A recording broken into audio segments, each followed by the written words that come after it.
राधे श्री राधे राधे श्री राधे श्री राधे राधे श्री राधे श्री राधे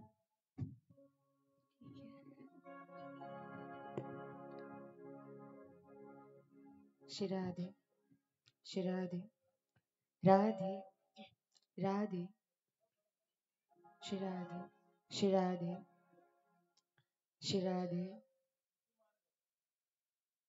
श्री राधे श्री राधे श्री राधे राधे राधे श्री राधे राधे राधे राधे श्री राधे श्री राधे श्री राधे श्री राधे श्री राधे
वक्रतुंड महाकाय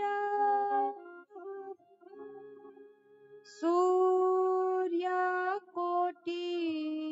समप्रभः निर्विघ्नं कुरु मे देव सर्वकार्येषु सर्वदा।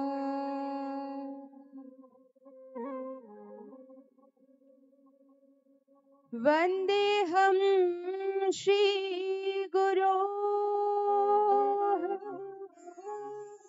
श्रीयुतपदकमलं श्रीगुरुन् वैष्णवांश्च श्रीरूपं साग्रजातं सहगण रघुनाथान्वितं तं सजीवम्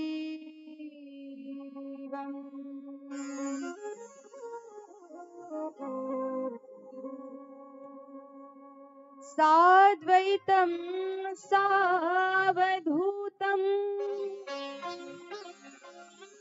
परिजन सहितं कृष्ण चैतन्य देवम् श्री राधा कृष्ण पादान् सहगण ललिता श्री विशाखान्वितांश्च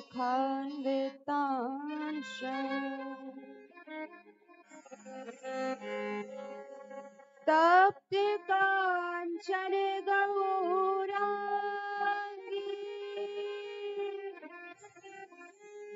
राधे वृंदावनेश्वरी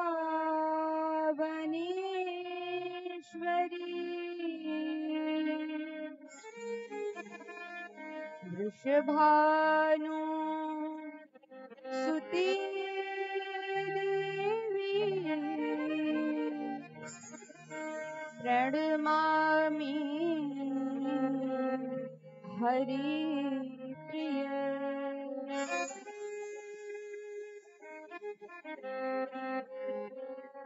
आइए हनुमंत विराजिए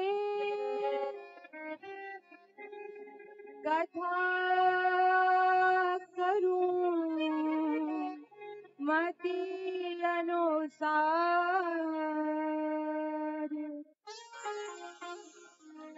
प्रेम सहित गारी धरहूं पधारिए पवन कुमार।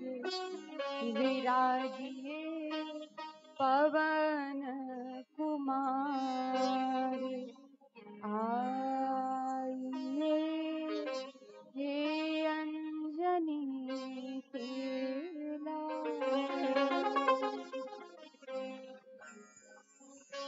बोलिए श्री हनुमंत लाल महाराज की जय हो।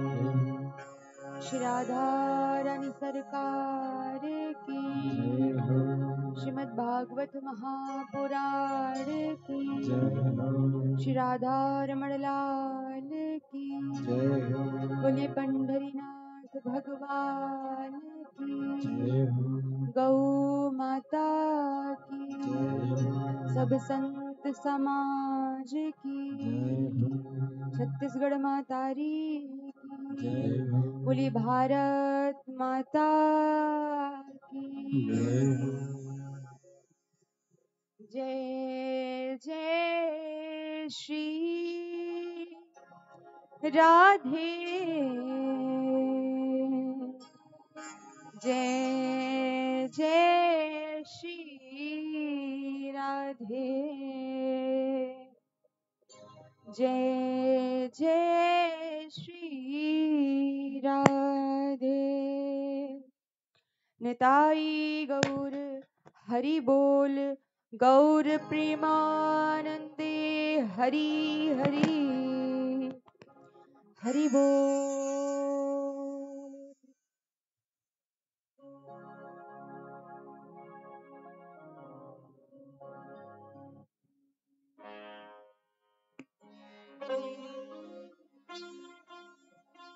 अकारण करुणा वरना भक्तवान कल्पतरु श्री राधा रमन लाल जी की असीम कृपा से श्री पंढरीनाथ भगवान की दया दृष्टि से आज पुनः हम सब यहाँ पर श्रीमद् भागवत महापुराण रूपी इस गंगा में स्नान गान पान करने हेतु सादर सादर आमंत्रित हुए हैं, पधारे हैं, आए हैं। समस्त पधारे हुए माताओं बहनों एवं मेरे भाइयों के हृदय में विराजमान श्री राधा रानी के श्री चरणों में मेरा कोटि कोटि वंदन, कोटि कोटि प्रणाम। आइए कथा में प्रवेश करें, उससे पूर्व प्रभु नाम का कीर्तन करते हैं। विठ्ठल विठ्ठल विठ्ठला हरि ओम विठ्ठला।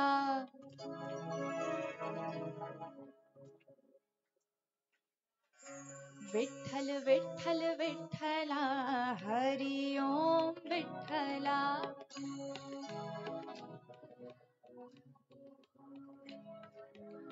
कोने कोने विठ्ठला हरि ओम विठ्ठला। कोने कोने हरि ओम विठ्ठल विठ्ठल विठ्ठला हरि ओम विठ्ठला।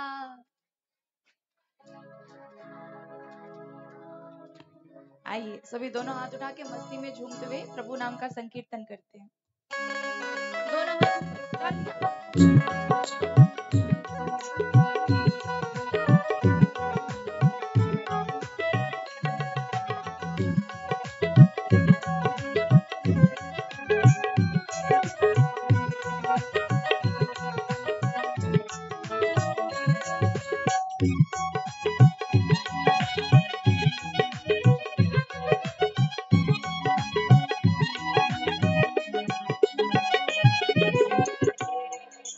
विठ्ठल विठ्ठल विठ्ठला हरि ओम विठ्ठला विठ्ठल विठ्ठल विठ्ठला हरि ओम विठ्ठला विठ्ठल विठ्ठल विठ्ठला हरि ओम विठ्ठला विठ्ठल विठ्ठल विठ्ठला हरि ओम विठ्ठला कोने कोने विठ्ठला हरि ओम विठ्ठला कोने कोने विठ्ठला हरि ओम विठ्ठला विठ्ठल विठ्ठल विठ्ठला हरि ओम विठ्ठला विठ्ठल विठ्ठल विठ्ठला हरि ओम विठ्ठला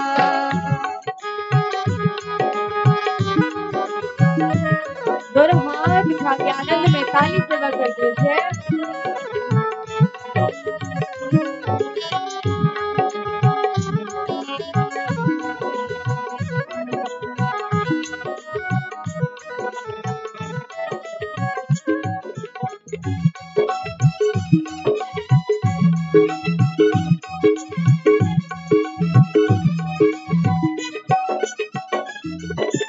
मथुरा में आवेला हरि ओम विठ्ठला मथुरा में आवेला हरि ओम विठ्ठला मथुरा में आवेला हरि ओम विठ्ठला मथुरा में आवेला हरि ओम विठ्ठला वासुदेव विठ्ठला हरि ओम विठ्ठला वासुदेव विठ्ठला हरि ओम विठ्ठला वासुदेव विठ्ठला हरि ओम विठ्ठला वासुदेव विठ्ठला हरि ओम विठ्ठला विठ्ठल विठ्ठल हरि ओम विठ्ठल विठ्ठल हरि ओम कोने कोने विठ्ठला हरि ओम विठ्ठला कोने कोने हरि ओम दोनों हाथ ऊपर सभी के। अब एक बार जोर से बोलना जय महाराज। विठ्ठल विठ्ठल विठ्ठला हरि ओम विठ्ठला विठ्ठल विठ्ठल विठ्ठला हरि ओम विठ्ठला अरे कोने कोने विठ्ठला हरि ओम विठ्ठला कोने कोने विठ्ठला हरि ओम विठ्ठला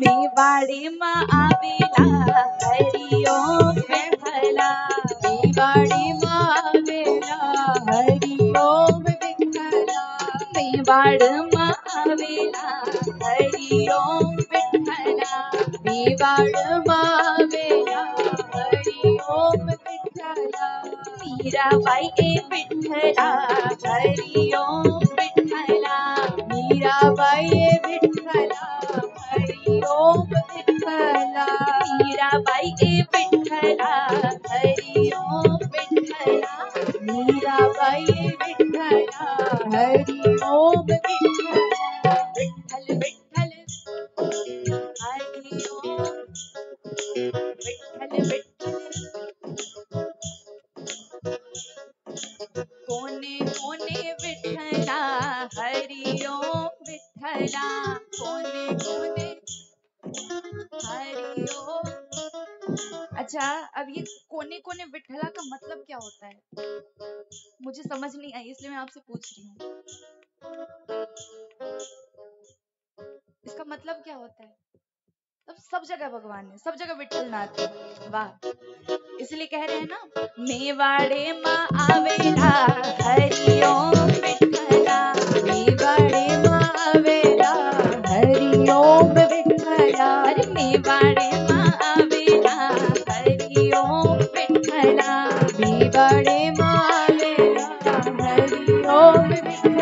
अब मेवाड़ में भगवान को किसने बुलाया? किन्होंने बुलाया था? जोर से। मीराबाई। इसलिए गा रहे हैं कि मेवाड़े मां आवेला हरिओम विठला। और उसके बाद क्या गाया? मीराबाई ए विठला हरिओम विठला। मीराबाई ए विठला हरिओम विठला।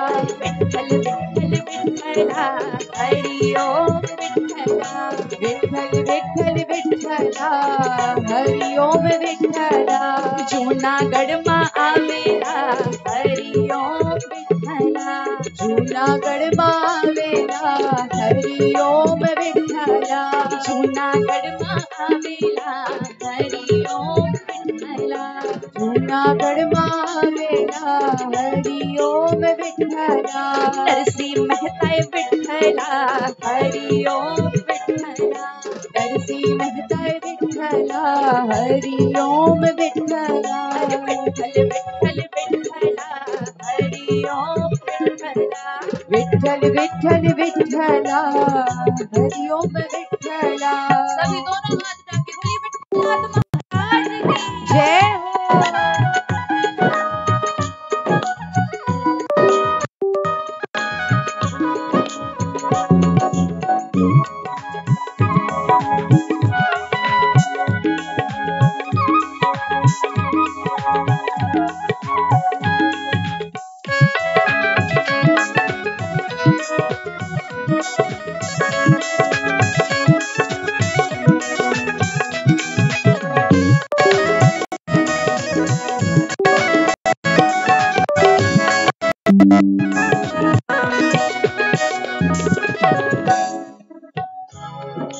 पंढरपुर में आवेला पांडुरंग विठला। पंढरपुर में आवेला पांडुरंग विठला। पंढरपुर में आवेला पांडुरंग विठला। पंढरपुर में आवेला पांडुरंग विठला। पंढरपुर में आवेला पांडुरंग विठला। पंढरपुर में आवेला पांडुरंग विठला। अब पंढरपुर में जो विठल जी महाराज आए हुए हैं, जो विठल जी महाराज का विग्रह है, विठल जी महाराज विराजमान है। किन के लिए आए थे? किन के लिए आए थे? उनके भगत का नाम पुंडलिक जी महाराज। कौन? पुंडलिक। पुंडलिक जी महाराज की वजह से विठलनाथ आए और मैया रुक्मणी के साथ वहां पर विराजमान है, बैठे हुए हैं। माफ करना, खड़े हुए हैं। खड़े हैं ना, कमर में हाथ रख के खड़े हैं दोनों, इसलिए गा रहे हैं। पंढरपुर में आवेला पांडुरंग विठला। पंढरपुर में आवेला पांडुरंग विठला। अरे पंढरपुर में आवेला पांडुरंग विठला। पंढरपुर में आवेला पांडुरंग विठला। पुंडलिक ए विठला पांडुरंग विठला। पुंडलिक ए विठला पांडुरंग विठला। पुंडलिक ए विठला पांडुरंग विठला। पुंडलिक ए विठला पांडुरंग विठला। विठल विठल विठला हरिओम विठला। विठल विठल विठला हरिओम विठला। विठल विठल विठला पांडुरंग विठला। विठल विठल विठला पांडुरंग विठला। विठल विठल विठला पांडुरंग विठला। विठल विठल विठला पांडुरंग विठला। विठल विठल विठला पांडुरंग विठला। विठल विठल विठला पांडुरंग विठला। विठल विठल विठला हरिओम विठला।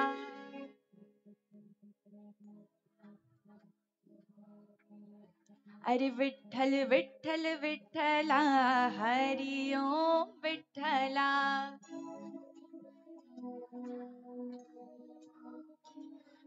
इन्विटेशन दो। तब गाओगे। विठ्ठल विठ्ठल विठ्ठला हरि ओम विठ्ठला,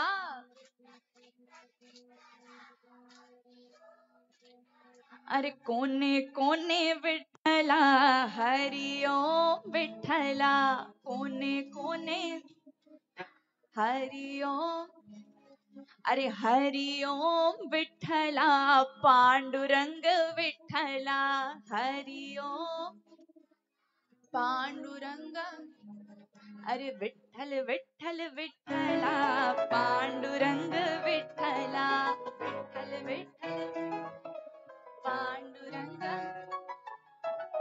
बोलिए विठ्ठलनाथ महाराज की जय हो। और दोनों हाथ उठा के क्या बोलना पड़ेगा?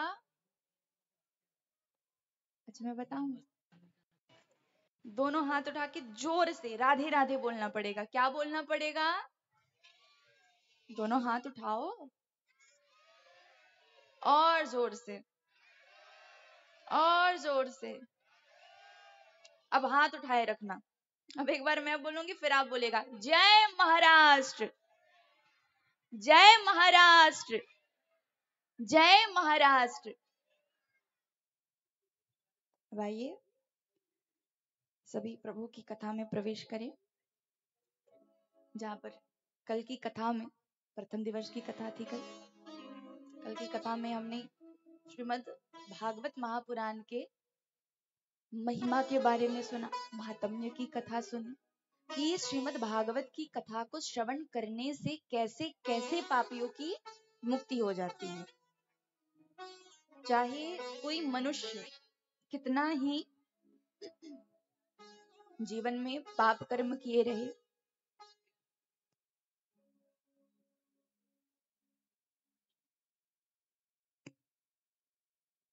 लेकिन यदि जीवन में एक बार भी 7 दिनों तक मन लगा करके यदि श्रीमद् भागवत की कथा का श्रवण पान किया तो उसकी भी मुक्ति हो जाती है। इसमें कोई शंका की बात नहीं रहती कि उसकी मुक्ति होगी कि नहीं होगी। इतनी बड़ी महिमा श्रीमद् भागवत महापुराण की। आगे हम श्रवण करते हैं कि कैसे हमारे श्री सुखदेव जी महाराज का जन्म हुआ, परीक्षित जी का जन्म हुआ और परीक्षित जी महाराज को 7 दिनों में मरने का श्राप लगा। किसके कारण? संत के अपमान के कारण, जो कि उन्होंने जानबूझकर नहीं किया था। कलयुग ने मति भ्रष्ट कर दी थी, इसके कारण उनसे ये अपराध अनजाने में हुआ, जानबूझकर नहीं किया था। क्योंकि परीक्षित जी महाराज स्वयं, उनका हृदय खुद संतों के समान है, खुद निर्मल है। आगे श्रवण करते हैं कि जब उन्हें मृत्यु का श्राप लगा तब उनके 7 दिनों को सुफल बनाने के लिए, सफल बनाने के लिए कौन आए? सुखदेव जी महाराज। और उन्होंने श्रीमद् भागवत महापुराण का गान करना प्रारंभ किया। जैसे ही आते हैं खूब प्रणाम किया सुखदेव जी महाराज को, बैठे हैं सब और प्रश्न पूछते हैं परीक्षित जी महाराज श्री सुखदेव जी महाराज से। दोनों का खूब सुंदर संवाद होता है, पहले खूब सुंदर सत्संग होता है। परीक्षित जी महाराज प्रश्न करते हैं कि हे प्रभु आप ये बताइए कि मरने वाले व्यक्ति का कर्तव्य क्या होता है, कि मरने वाले व्यक्ति को क्या करना चाहिए।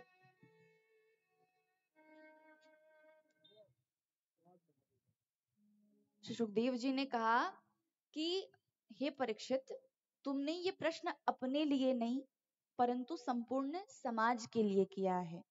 क्यों? क्योंकि मरने वाले सभी हैं, है कि नहीं? हाँ कि ना?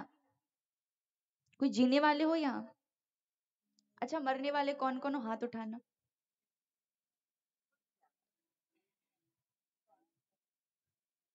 कथा पहले सुन रखी है ना, है ना? हाँ तभी एक बार अपने लिए ताली बजाइए।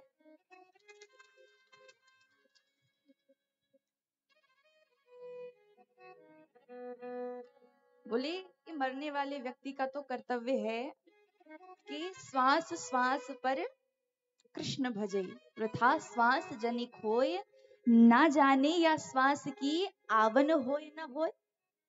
बोले कि मरने वाले व्यक्ति का परम कर्तव्य ये है कि वो अपने हर एक सांस में भगवान का नाम जपे, हर एक सांस में भगवान का नाम ले। क्यों? क्योंकि ना जाने श्वास की आवन होए ना होए, कि ना जाने ये श्वास फिर से आएगी कि नहीं आएगी, कोई इसकी गारंटी नहीं है कि आज हम यहाँ पर आनंद के साथ भगवान के नाम का गान कर रहे हैं, सब मिलकर के हम भगवान का सत्संग कर रहे हैं, लेकिन इसकी कोई गारंटी है कि अगले दिन हम ये कर पाए या ना कर पाए? कोई गारंटी नहीं है। तो इसलिए श्री सुखदेव जी महाराज कहते हैं कि हमेशा हमें भगवान का नाम लेते रहना चाहिए, लेते रहना चाहिए। क्यों? क्योंकि कहते हैं ना कि अंत समय में यदि हम भगवान का नाम लेते हैं तो फिर हमारी मुक्ति हो जाती है, ज्यादा जतन करने की जरूरत नहीं है, बस अंत समय में भगवान का नाम ले लो। लेकिन अंत समय में भगवान का नाम आए, यही बात कठिन है। अंत समय में भगवान का नाम कैसे आएगा? जब इस जिह्वा को, जब इस मन को, जब इस मस्तिष्क को, जब इस हृदय को भगवान के नाम को लेते रहने की आदत होगी, तब जाकर के अंत समय में भगवान का नाम हमारे मुख से निकलेगा। इसीलिए कहते हैं कि अंत समय का कोई पता नहीं है, कब निकलने ऊपर, तो हमेशा ही भगवान का नाम जप। अब श्री सुखदेव जी महाराज पूछते हैं कि हे राजा परीक्षित, अब आप बताइए कि भगवान जल्दी किन्हें मिलते हैं? परीक्षित जी बोले, भगवान उन्हें जल्दी मिलते होंगे जो दिन में कई बार नहाते हैं। बोले नहीं, ये भी गलत है। बोले भगवान ऐसों को तो नहीं मिलते जो दिन में कई बार नहाते हो। बोले फिर भगवान उन्हें जल्दी मिलते होंगे, बहुत सारे उदाहरण दिए, इन्हें मिलते होंगे, उन्हें मिलते होंगे, लेकिन अंत में कहते हैं कि भगवान उन्हें जल्दी मिलते होंगे जो अति ऊंची जाति के होते होंगे,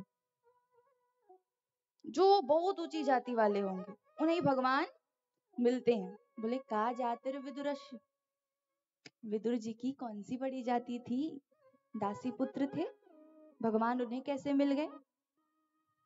जिनके घर भगवान ने आकर के केले के छिलके खाए थे ना, बोले उनके घर भगवान आकर के केले के छिलके खा गए, भगवान उन्हें कैसे मिल गए?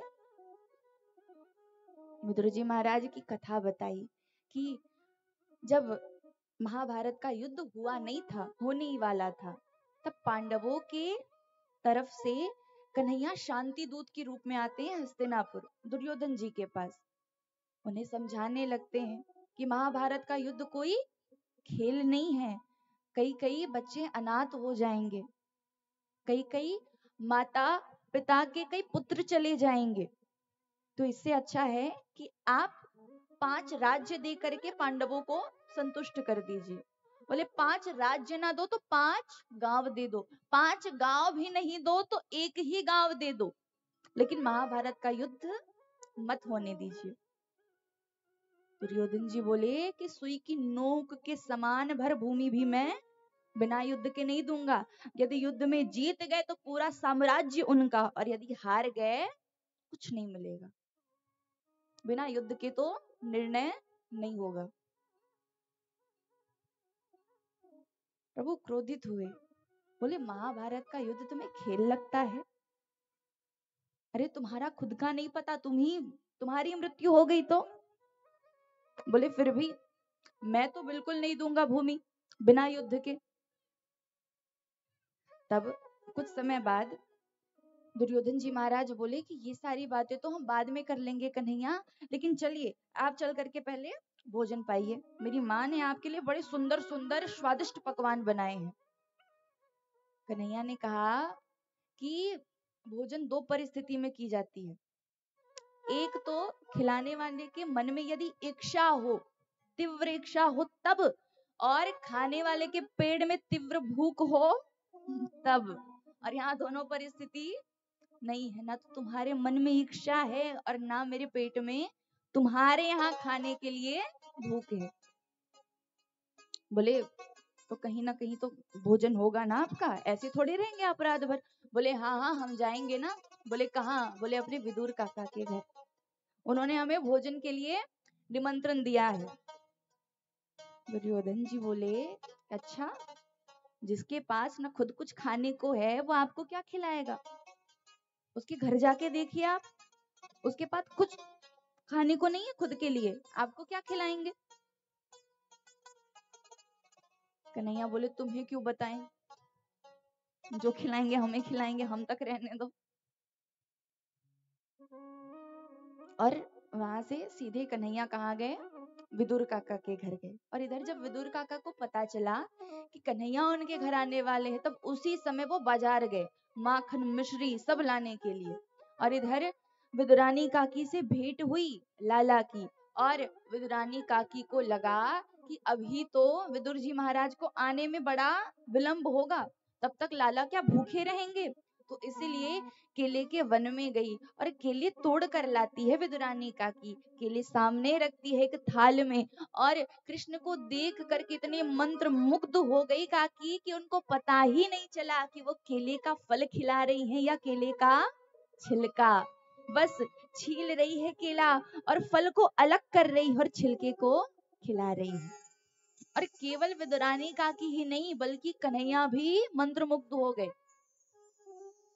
वो भी आनंद के साथ, उन्हें पता ही नहीं चल रहा कि मैं केले खा रहा हूँ कि केले के छिलके को पा रहा हूं। उन्हें भी कुछ होश नहीं है महाराज, वो भी आनंद के साथ पा रहे हैं।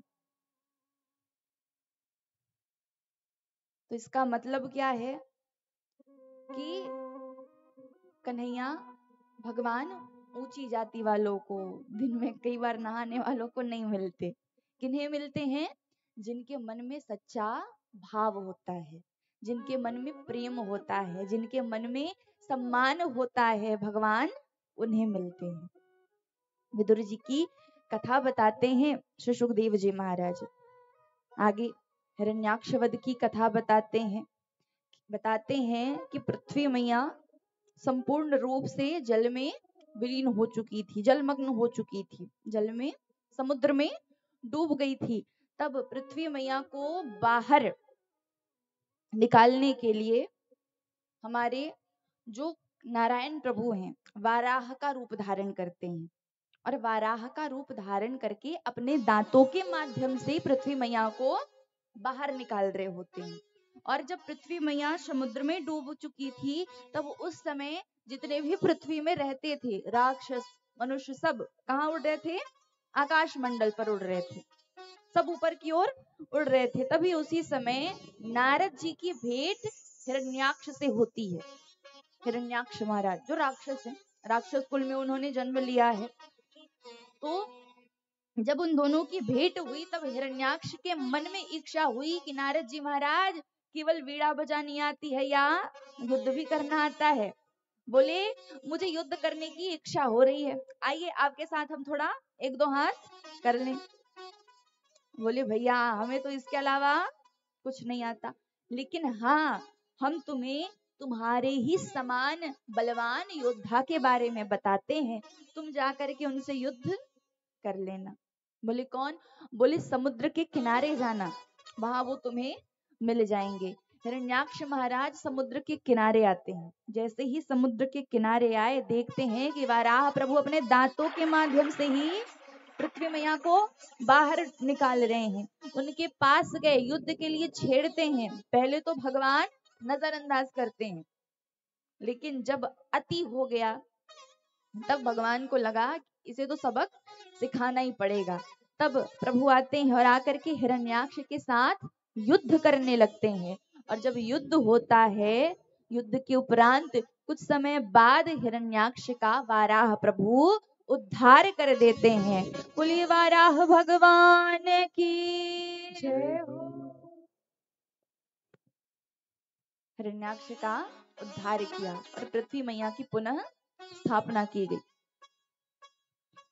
जब पृथ्वी मैया की पुनः स्थापना की गई, अब पृथ्वी को आगे बढ़ाने के लिए, पृथ्वी का प्रसार करने के लिए ब्रह्मा जी ने पुत्र उत्पन्न किए। पहले पुत्र हुए नारद जी महाराज। नारद जी महाराज होते हैं, नारद जी से पूछा जाता है कि बताओ तुम्हारा जन्म किस लिए हुआ है। बोले मेरा जन्म तो प्रभु की भक्ति के लिए हुआ है, और चल दिए प्रभु की भक्ति करने। फिर जन्म हुआ सनत कुमारों का, 4 भाई, सनक, सनंदन, सनातन और सनत कुमार। तो चारों भाइयों को मिला करके कहते हैं सनत कुमार। अब चारों भाइयों से पूछा गया कि बताओ पुत्र तुम्हारा जन्म किस लिए हुआ है। बोले पिताजी हमारा जन्म तो प्रभु की भक्ति करने के लिए हुआ है, और चल दिए प्रभु की भक्ति करने। ब्रह्मा जी ने कहा कि इसी तरह यदि सब प्रभु की भक्ति करने में लग गए तो फिर पृथ्वी का प्रसार कैसे होगा, पृथ्वी आगे कैसे बढ़ेगी। ब्रह्मा जी ने फिर से पुत्र उत्पन्न किए। इस बार हुए हमारे करदम जी महाराज। करदम जी महाराज, करदम अर्थात जिसने अपनी संपूर्ण इंद्रियों का दमन कर लिया हो, अर्थात जिसने अपनी संपूर्ण इंद्रियों पर विजय प्राप्त कर ली हो, संपूर्ण इंद्री उनके वश में हो। वो कौन है? कौन है? करदम जी महाराज। क्योंकि हम इंद्रियों के वश में होते, इंद्रियां हमारे वश में नहीं होती। जब मुख को कुछ चाहिए होता है तब हम पाते हैं, जब आंखों में नींद होती है तब हम सोते हैं, अर्थात हम इंद्रियों के वश में हैं, इंद्रियां हमारे वश में नहीं है। लेकिन जिसने इन संपूर्ण इंद्रियों पर विजय प्राप्त कर ली हो, इंद्रियां उनके वश में हो, वो है करदम जी महाराज। अब इंद्रियों का क्या, हमारा तो क्रोध ही हमारे वश में नहीं होता। होता है क्रोध हमारे वश में? बिल्कुल नहीं होता। हम खुद हमारे वश में नहीं होते, हम सामने वाले के वश में होते हैं। जो भी हमारे सामने आता है, यदि बड़ी अच्छी अच्छी तारीफें कर दे, हम वो फूले नहीं समाते। और वही कुछ अटपटी बात बोल दे जो हमें अच्छी नहीं लगती, उसके बाद तुरंत गुस्सा। तो हमने हमारा ही रिमोट कंट्रोल किसी और के हाथ में दे रखा है। तो ऐसा करना चाहिए? नहीं करना चाहिए। हम दूसरे के हिसाब से अपने स्वभाव में परिवर्तन क्यों लाएं? क्यों दूसरे के हिसाब से हम परिवर्तित हो? हमें हमारे हिसाब से परिवर्तित होना चाहिए। जहां पर क्रोध करना है वहां पर क्रोधित हो, जहां पर हंसना है वहां पर हम हंसे, ना कि दूसरे के हिसाब से खुद को बदलें। अब करदम जी महाराज का जब जन्म हुआ, करदम जी से भी यही प्रश्न किया कि तुम्हारा जन्म किस लिए हुआ है। बोले हमारा जन्म तो प्रभु की भक्ति के लिए। ब्रह्मा जी बोले एकदम चुप, जिसे देखो प्रभु की भक्ति, प्रभु की भक्ति। अरे पुत्र, प्रभु की भक्ति तो हमें हमेशा करनी चाहिए, लेकिन उसके अलावा भी हमारे जीवन में कुछ कर्तव्य हैं, उसे भी हमें पूरा करना आवश्यक है। बोले कैसा कर्तव्य? बोले विवाह करो, विवाह के पश्चात इस पृथ्वी का प्रसार करो, इस पृथ्वी को आगे बढ़ाओ, उसके बाद फिर प्रभु की भक्ति करने जाओ। बोले बिल्कुल नहीं पिताजी, यदि विवाह कर लिया, गृहस्थ आश्रम में मैंने प्रवेश कर लिया, तो फिर मैं इसी सब में बंद करके रह जाऊंगा, प्रभु की मुझे विस्मृति हो जाएगी, मैं प्रभु को भूल जाऊंगा। और मैं ऐसा कार्य ही क्यों करूं जिसके बाद मुझे प्रभु को भूलना पड़े। मैं विवाह नहीं करूंगा। और चल दिए वन में। बोले ब्रह्मा जी सोचते हैं कि जाओ जाओ करो भजन, हम भी देखते हैं कब तक तुम भजन में टिके रह पाते हो। प्रभु की भक्ति करने के लिए गए, कई समय हो गया प्रभु की भक्ति करते हुए, लेकिन कुछ समय बाद प्रभु की लीला के कारण करदम जी महाराज के मन में इच्छा जागृत होती है, क्या कि अब मैं भी विवाह करूंगा, मुझे भी किसी सुंदरी कन्या से विवाह करना है, ये इच्छा जागृत होती है। और कहते हैं कि यदि जिस भी मनुष्य ने, जिस प्राणी ने अपना सर्वस्व जीवन प्रभु को समर्पित कर दिया हो, प्रभु को सौंप दिया हो, और यदि उसके बाद भी उस प्राणी के मन में, उस जीव के मन में यदि कोई सांसारिक इच्छा प्रकट हो जाती है, तो भगवान उसे पूर्ण कर देते हैं। क्योंकि हमने हमारा जीवन पूरा प्रभु को ही सौंप दिया है। तो यदि हमारे मन में कोई सांसारिक इच्छा भी प्रकट हो जाएगी तो प्रभु उसे पूर्ण कर देंगे, देरी नहीं करेंगे। जैसे ही मन में ये इच्छा जागृत हुई, अब इसी इच्छा को मन में धारण करके तपस्या करने लगे। और जब तपस्या कर रहे हैं, अब भगवान इधर सोच रहे हैं कि कोई तपस्या करता है भक्ति पाने के लिए, कोई तपस्या करता है मुक्ति पाने के लिए, कोई तपस्या करता है मेरी प्राप्ति के लिए। लेकिन इन बड़ों महाराज को देखो, ये तपस्या कर रहे कि हमारा विवाह हो जाए, और वो भी ऐसी वैसी कन्या से नहीं, बड़ी सुंदरी कन्या से। होता है ना ऐसा, आजकल ज्यादातर कन्याएं करती हैं, 16 सोमवार का व्रत करेंगी।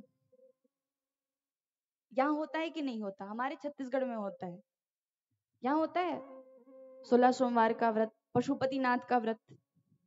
कौन कौन करता है? हाथ उठाए रखो ना, तब तो मैं देखूंगी। अब मेरी नजर इतनी तेज नहीं कि मैं सबको देख लूं, नहीं। करते हैं ना व्रत मन की इच्छा पूरी करने के लिए, वैसे ही करदम जी महाराज भी तपस्या कर रहे हैं। कुछ समय बाद प्रभु प्रकट हो गए। प्रभु ने कहा वरदान मांगो। अब जैसे ही भगवान प्रकट होते हैं, कहते हैं वरदान मांगो, वैसे ही करदम जी महाराज को अब थोड़ी लज्जा आने लगी, लाज आने लगी, शर्म आने लगी। बोले अब अपनी ही विवाह की बात कैसे करें कि मुझे विवाह करना है। क्योंकि पुराने समय में जब घर में कन्याओं का, बालकों का जब विवाह के बारे में चर्चा होती थी, तब वो उठ के चले जाते थे, शर्मा जाते थे, अंदर चले जाते थे। लेकिन अभी का हाल क्या है? वो इंची टेप लेके घूमेंगे साथ में। यदि हम इतनी हाइट के हैं तो हमारे वाले इतनी के तो होने ही चाहिए, जोड़ी थोड़ी जमनी चाहिए।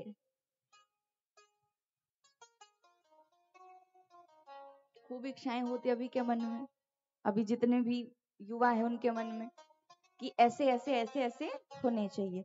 हमारे जो युवा पुरुष है ये भी कोई कम नहीं है, इनके मन में भी खूब इच्छा होती है। तब करदम जी महाराज शर्मा रहे हैं, बोले अपनी विवाह की बातें कैसे करें हम। बोले प्रभु हमें कुछ नहीं चाहिए, बस आपके दर्शन हो गए, हम प्रसन्न हैं।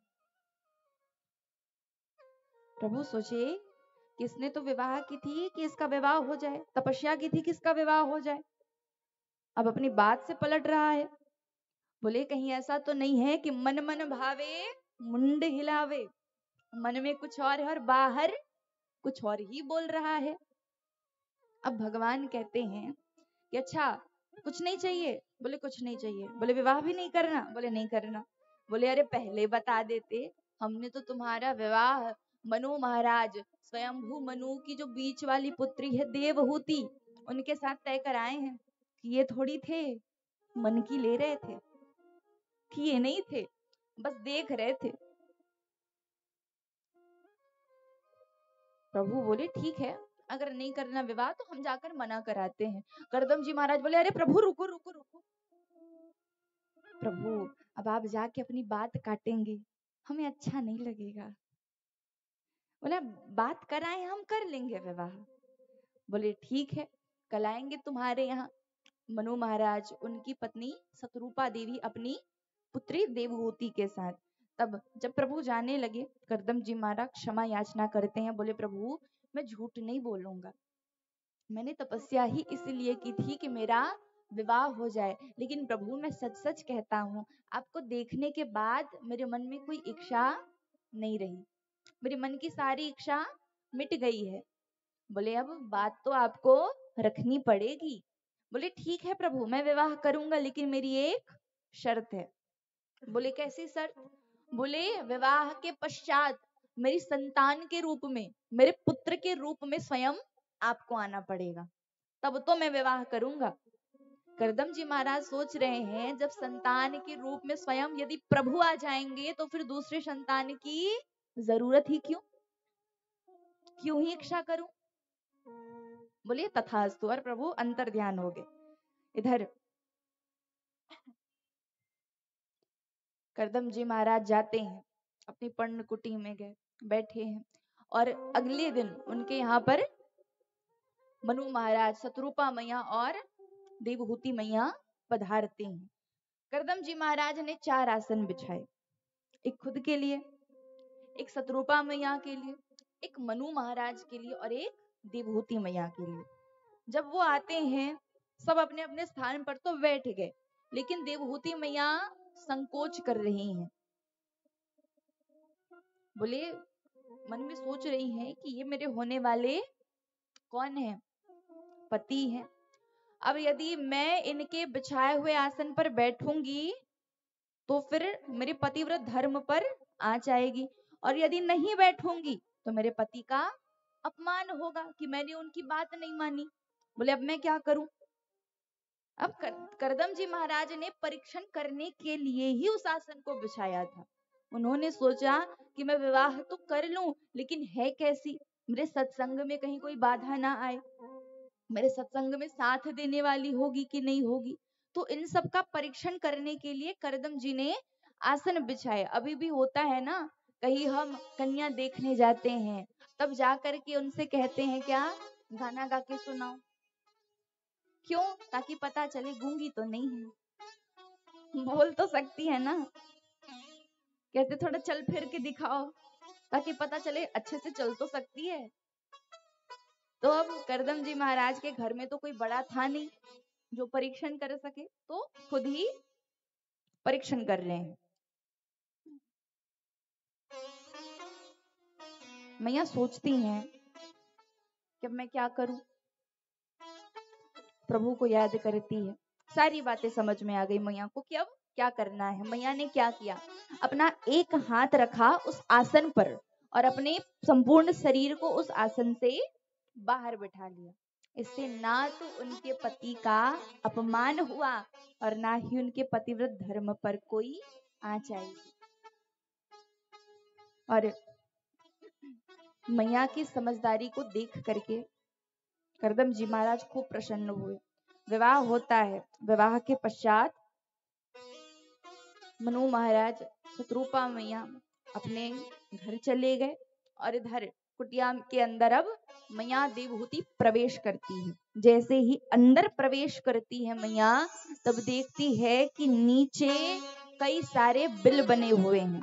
इधर सांप के बिल हैं, इधर चूहे के बिल हैं, और दृश्य कैसा है कि सांप रेंगते हुए चूहे के बिल में जा रहे हैं और चूहे सांप के ऊपर चढ़ करके सांप के बिल में जा रहे हैं। अब चूहे और सांप की मित्रता कहीं होती है? होती है? नहीं होती। लेकिन यहाँ है। क्यों? किसका प्रभाव है? सत्संग का प्रभाव है, भजन का प्रभाव है। क्योंकि कहते हैं कि जहां पर नित्य प्रतिदिन 8 याम भगवान का भजन हो रहा हो, भगवान का सत्संग हो रहा हो, वहां के आसपास के मनुष्यों में, प्राणियों में, जीव जंतुओं में कोई प्रकार की हिंसात्मक भावना नहीं रहती। सारी हिंसात्मक भावना नष्ट हो जाती है। क्योंकि आपने भी देखा होगा, यदि हम मंदिर जाते हैं, तब मंदिर में जाते ही हमारे मन में अच्छे अच्छे विचार आते हैं ना। मन में खूब शुभ विचार आएंगे, अच्छे विचार आएंगे। क्यों? क्योंकि वहां का वातावरण ही शुद्ध होता है। वहां के वातावरण में एक अलग ही वाइब्रेशन होती है। इसके कारण हमारे मन में किसी भी प्रकार का गलत भाव नहीं आता। तो ये सत्संग का प्रभाव होता है। मैया थोड़ा आगे बढ़ती है, ऊपर देखती है 50 घोंसले बने हुए चिड़िया के, खूब सुंदर चिड़िया कलरव कर रही है। आगे बढ़ती है, खिड़की के बाहर देखती है, तब एक विशाल सरोवर है, और उस सरोवर में हिरन, गाय और शेर एक साथ जलपान कर रहे हैं। तो ये सब भी सत्संग का प्रभाव है कि शेर के मन से भी हिंसात्मक भावना नष्ट हो चुकी है। मैया सोचती है, ऊपर इतने सारे घोंसले हैं, नीचे इतने सारे बिल हैं, ये कहाँ रहते हैं, कहाँ सोते हैं, कहाँ बैठते हैं? बोले, प्रभु आप एक बात बताइए, ऊपर इतने सारे घोंसले, नीचे इतने सारे बिल हैं, यहाँ पर तो सारे जीव जंतु ही निवास कर रहे हैं, आप कहाँ रहते हैं? बोले, देवी वो जो कोने में तुम आसन बिछा हुआ देख रही हो ना, मैं बस वहीं बैठा रहता हूँ और मैं वहीं बैठ करके भगवान का भजन करते रहता हूँ। मैया देवहूति के नेत्र सजल हो गए कि कैसे त्यागी पुरुष के साथ मेरा विवाह हुआ है। मैया खूब प्रसन्न होती है। उस समय बाद करदम जी महाराज बोले कि देवी अब तो मुझे भगवान को याद किए हुए बहुत समय हो गया, अब मैं भगवान का भजन कर लेता हूँ, तब तक तुम अपने हिसाब से इस कुटिया को सजाओ सवारो। बोले ठीक है। और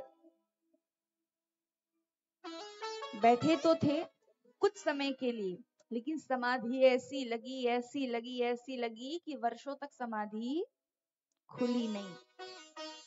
लेकिन देवहूति मैया वहां बैठी रही, किस लिए? उनकी सेवा के लिए। मैया के मन में विचार नहीं आया कि अब तो ये भजन के लिए बैठे हैं, समाधि में बैठे हुए हैं, समाधि में लगे हुए हैं, तो अब मैं थोड़ा अपने मायके जाकर आ जाऊं। ऐसा विचार उनके मन में नहीं आया। वो बैठी रही वहां और बैठ करके उनके भजन में उनका साथ देने लगी। लेकिन यहाँ ऐसा होता है? यहाँ नहीं, यहाँ महीना भर नहीं हुआ तो चल लो, कुछ काम ना है तो चल लो। लेकिन मैया देवहूति ने ऐसा नहीं किया, वो बैठी रही भगवान के भजन में उनका साथ देने के लिए। तो सीखना चाहिए हमें, ये नहीं सीखना चाहिए कि मायके नहीं जाना है, जाना है, अपना घर है, क्यों नहीं जाएंगे, बिल्कुल जाना है। लेकिन यदि कोई आपके घर के, आपके ससुराल में कोई भी व्यक्ति धर्म के कार्य पर चला है, आपके पति ही धर्म के कार्य पर चल रहे हैं, तो फिर उनका साथ आपको देना चाहिए। क्योंकि पत्नी कौन होती है? पत्नी वो होती है जो अपने पति को अधर्म के मार्ग पर ना जाने दे, वो होती है पत्नी।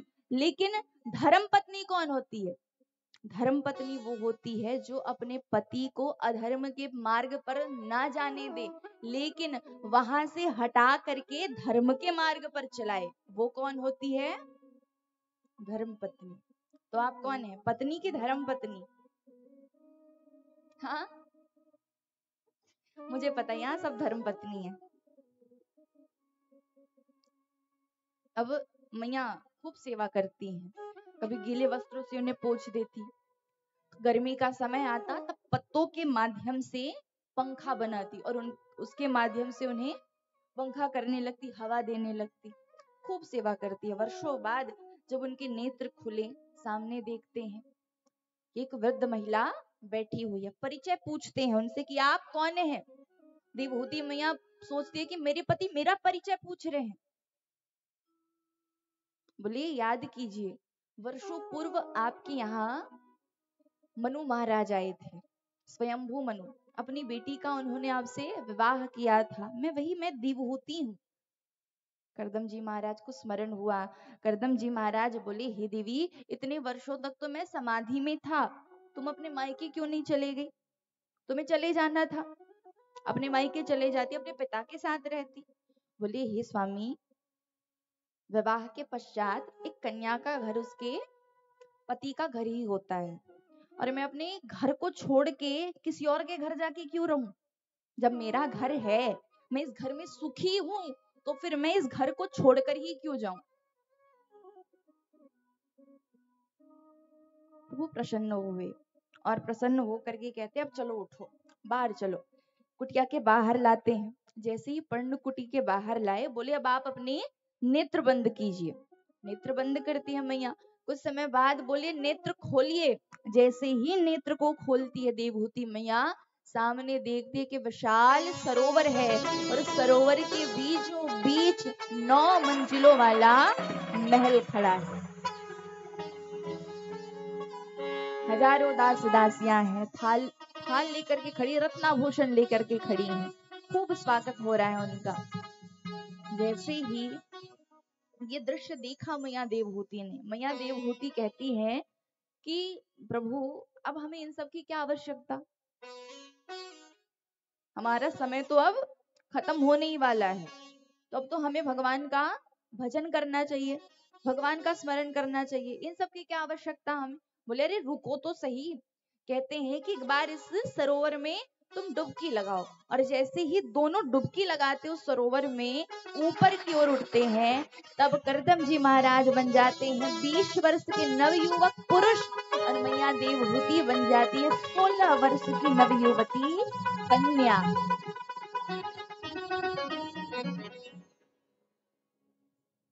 ये सब किसका प्रभाव था? भजन का प्रभाव था। कोई जादू कोई चमत्कार नहीं आता था, करदम जी महाराज को कोई जादूगर नहीं थे, ये सब प्रभाव था भजन का, कि जो भी उनके मन में इच्छा होती थी भगवान उसे पूरा करते ही थे। खूब साथ रहने लगे, खूब आनंद के साथ प्रभु का भजन करते हुए अपने गृहस्थ आश्रम में रहने लगे दोनों। कुछ समय बाद करदम जी महाराज सोचते हैं कि अब प्रभु कब आएंगे। उन्होंने तो कहा था कि वो मेरे पुत्र के रूप में आएंगे, लेकिन अभी तक आए नहीं है। पुत्र तो दूर की बात महाराज, उनके घर संतान तो हुई, लेकिन कौन उनके घर पुत्र बन करके प्रभु अभी तक नहीं आए हैं। लेकिन कन्याएं हो गई हैं, वो भी 9 कन्याएं उनके घर जन्म ले चुकी हैं। जिन 9 कन्याओं का विवाह बड़े बड़े ऋषियों के साथ हुआ है, बड़े बड़े तपस्वियों के साथ हुआ है। उन्हीं में से जो एक कन्या है उनका नाम है अनुसुईया मैया। अब अनुसुईया मैया को कौन नहीं जानता होगा महाराज, इतना उनका तेज था, उनके पतिव्रत धर्म का इतना तेज था कि पृथ्वी लोक की सारी नारियां उनका अनुसरण करके अपने गृहस्थाश्रम में चलती थी। इतना तेज था, इतना प्रभाव था उनके पतिव्रत धर्म का। मैया का जब विवाह हुआ अनुसुईया मैया का, तब अनुसुईया मैया का विवाह होता है अत्रि ऋषि के साथ। उनके मन में विचार आता है कि अभी तक तो कोई संतान हमारे घर हुई नहीं है, तो एक काम करते हैं कि प्रभु को ही अपने घर बुलाते हैं। दोनों चले गए पर्वत पर, पर्वत पर जा करके तपस्या करने लगे जगदीश्वर कह करके। और जगदीश्वर कौन है? 3, ब्रह्मा विष्णु और कौन कौन महेश। बोले तीनों का नाम लेकर के तपस्या कर रहे हैं। तीनों देव प्रकट हुए, बोले वरदान मांगो। बोले और कुछ नहीं चाहिए, आप तीनों ही हमारे घर पुत्र के रूप में आ जाओ। बोले तथास्तु, और अंतर ध्यान हो गए। जैसे ही अंतर ध्यान हुए, इधर कई दिन बीत गए, अभी तक आए नहीं है पुत्र के रूप में। और जब प्रभु किसी भी अपने भक्त को वरदान देकर के भूल जाते थे, तब उन्हें याद कराने के लिए कौन थे? नारद जी महाराज। नारद जी महाराज उन्हें याद कराने जाते थे। बोले आपने इस भक्त को ये वरदान दिया है और उस वरदान को पूरा करने का समय आ गया है, तो आप जाइए। नारद जी महाराज को चिंता हुई कि प्रभु ने वरदान तो दिया है लेकिन अभी तक पूरा किया नहीं है। जैसे ही ये स्मरण होता है, चले गए कैलाश पर्वत पर। कैलाश पर्वत पर जाते हैं, मैया ने खूब मोदक बनाए थे, वो दिए नारद जी को। जैसे ही नारद जी महाराज ने उस मोदक को पाया, मोदक को खाते मुंह बिगड़ जाता है उनका। उनके मुख को देख करके मैया कहती है, मैया पार्वती कहती है कि आपको मोदक अच्छा नहीं लगा? बोले सच सच बताऊं मैया? बोले एकदम सच सच बताओ। बोले मैया मुझे तो आपके मोदक को पाने के बाद ऐसा लग रहा है कि जैसे किसी मनुष्य को यदि आप गुड़ खिला दो और गुड़ खिलाने के पश्चात में उसे कड़वे नीम का पत्ता खिला दो तो उसके मुंह का स्वाद बिगड़ जाता है, वैसे ही आपके मोदक को खाने के बाद मेरे मुंह का स्वाद बिगड़ गया। बोले अच्छा, और किसके यहाँ से खा के आ रहे हो तुम? बोले अरे मैया हम ना पृथ्वी लोक गए थे, और पृथ्वी लोक पर ना अनुसुईया मैया है, उनके हाथ का भोजन मैया, उनके हाथ का भोग मैया, हा मैया इतना स्वादिष्ट था, इतना स्वादिष्ट था कि आपके बनाए हुए मोदक को पाने के बाद मेरा स्वाद बिगड़ गया। मैया बोले अच्छा।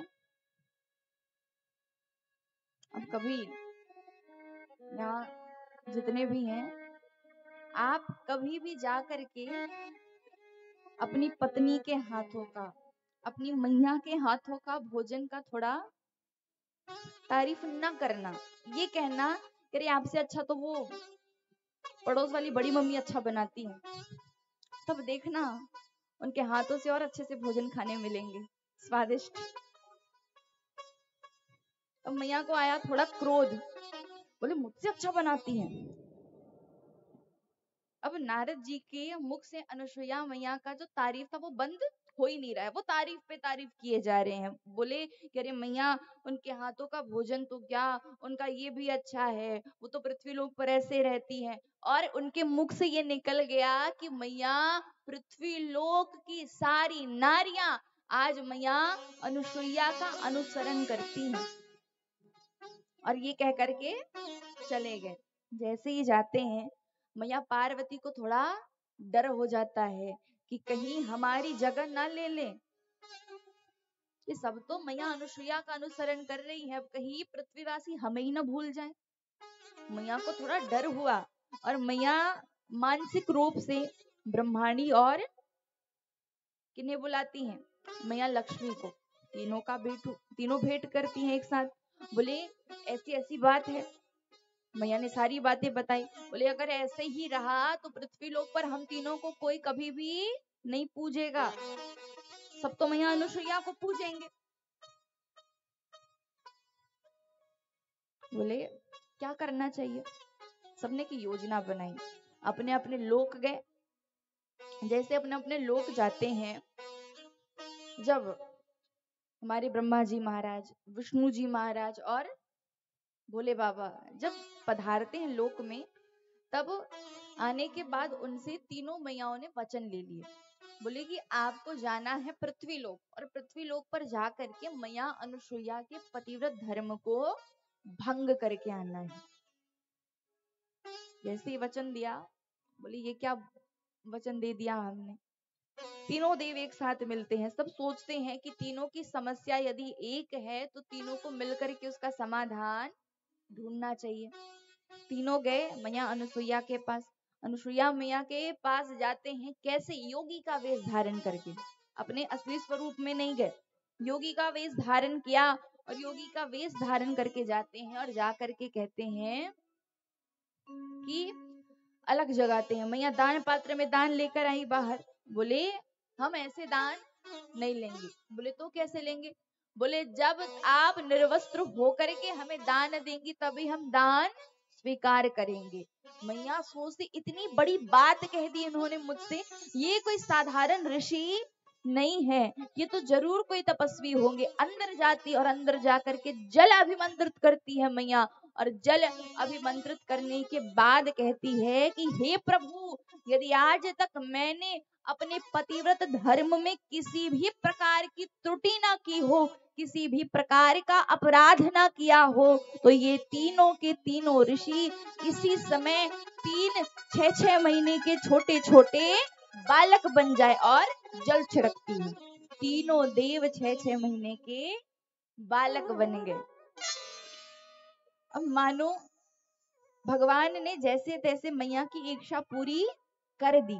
भगवान ने वरदान दिया था ना कि आपके घर आपके पुत्र के रूप में आएंगे, प्रभु आ गए। अब आप खुद सोचिए, यदि आपके यहाँ आपके पुत्र के रूप में स्वयं भगवान आ जाए तो आपको कितनी खुशी होगी। खुशी होगी ना, किन किन को होगी, सबको होगी, बिल्कुल खुशी होगी। वैसे ही मैया अनुसुईया भी आज अति प्रसन्न है, खूब प्रसन्न है। और मैया प्रसन्नता के कारण इतना इतना गान कर रही है, इतना इतना नाच रही है मैया कि पूछो मत महाराज, कि भगवान आ गए हैं। अब भगवान सामने यदि आ जाए तो कोई भी मनुष्य का वश उसमें नहीं रहता। सारी सखियां मैया अनुसुईया के यहाँ आती है, सब बधाई गाती है।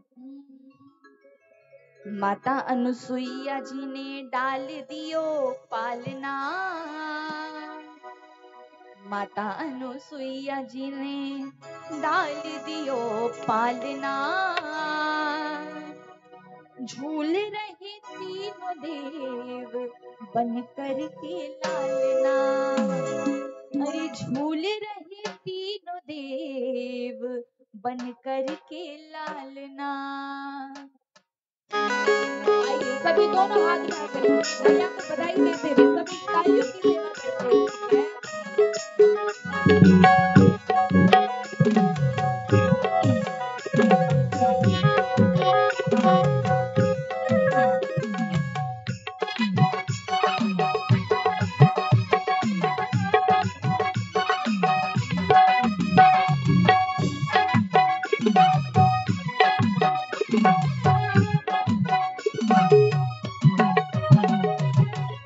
अनुसुईया जी ने डाल दियो पालना। माता अनुसुईया जी ने डाल दियो पालना। माता अनुसुईया जी ने डाल दियो पालना। माता अनुसुईया जी ने डाल दियो पालना। झूल रहे तीनों देव बन कर के लालना। झूल रहे तीनों देव बन कर के लालना। झूल रहे तीनों देव बन कर के लालना। झूल रहे तीनों देव बन कर के लालना।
मारी खुशी की मैया फूली ना समाती है। मारी खुशी की मैया फूली ना समाती है। मारी खुशी की मैया फूली ना समाती है। मारी खुशी की मैया फूली ना समाती है। गोदी में लेती कभी पालना झुलाती है। गोदी में लेती कभी पालना झुलाती ओ गोदी में लेती कभी पालना झुलाती है। गोदी में लेती कभी पालना झुलाती है। अर्जुन के भाग्य की कौन करे सराहना। अर्जुन के भाग्य की कौन करे सराहना। अर्जुन के भाग्य की कौन करे सराहना। अर्जुन के भाग्य की कौन करे सराहना। झूल रहे तीनों देव बन कर के लालना। झूल रहे तीनों देव बन कर के लालना। झूल रहे तीनों देव बन कर के लालना। झूल रहे तीनों देव बन कर के लालना। अच्छा एक बात बताइए, आनंद आ रहा है? किस किस को आ रहा है?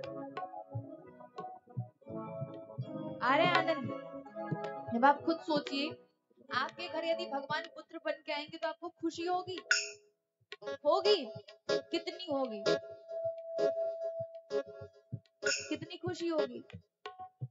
तो खुशी में ये नाचते हैं ना, शायद खुशी होती है। तो अब भगवान ही आ गए, अब भगवान आएंगे तो पैर ठहरे कैसे एक जगह? एक जगह ठहरते हैं पैर यदि भगवान आ गए सामने तो। अच्छा आपको खुशी है कि मैया अनुसुईया के घर तीनों देव पुत्र के रूप में आए हैं? खुशी है? किन किन को है? हाथ उठाओ पूरे पूरे पूरे पूरे। और जिन्होंने हाथ नीचे किए हुए हैं उनको खुशी नहीं है? नहीं है खुशी? जेलसी? कोई बात नहीं, आपके यहाँ भी भगवान बिल्कुल आएंगे। अरे आएंगे क्या, आपके यहाँ तो बैठे हुए भगवान।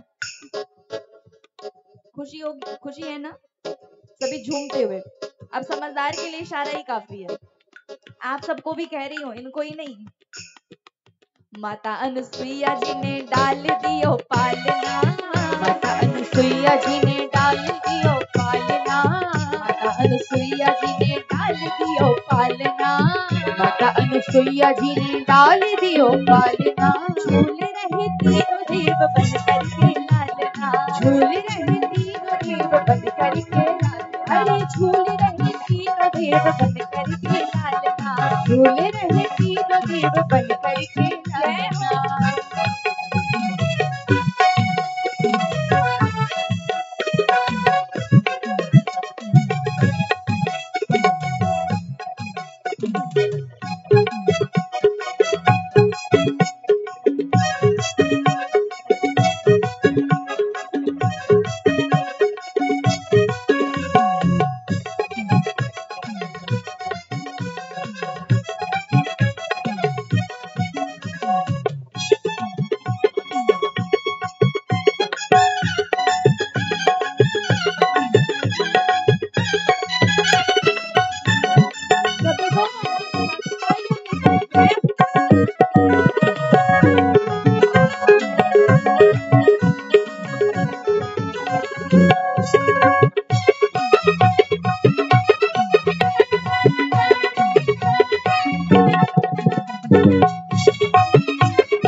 को पढ़ाई है, आज मेरे घर आए दिन को पढ़ाई है, आज मेरे घर आए दिन को पढ़ाई है, आज मेरे घर आए दिन को पढ़ाई।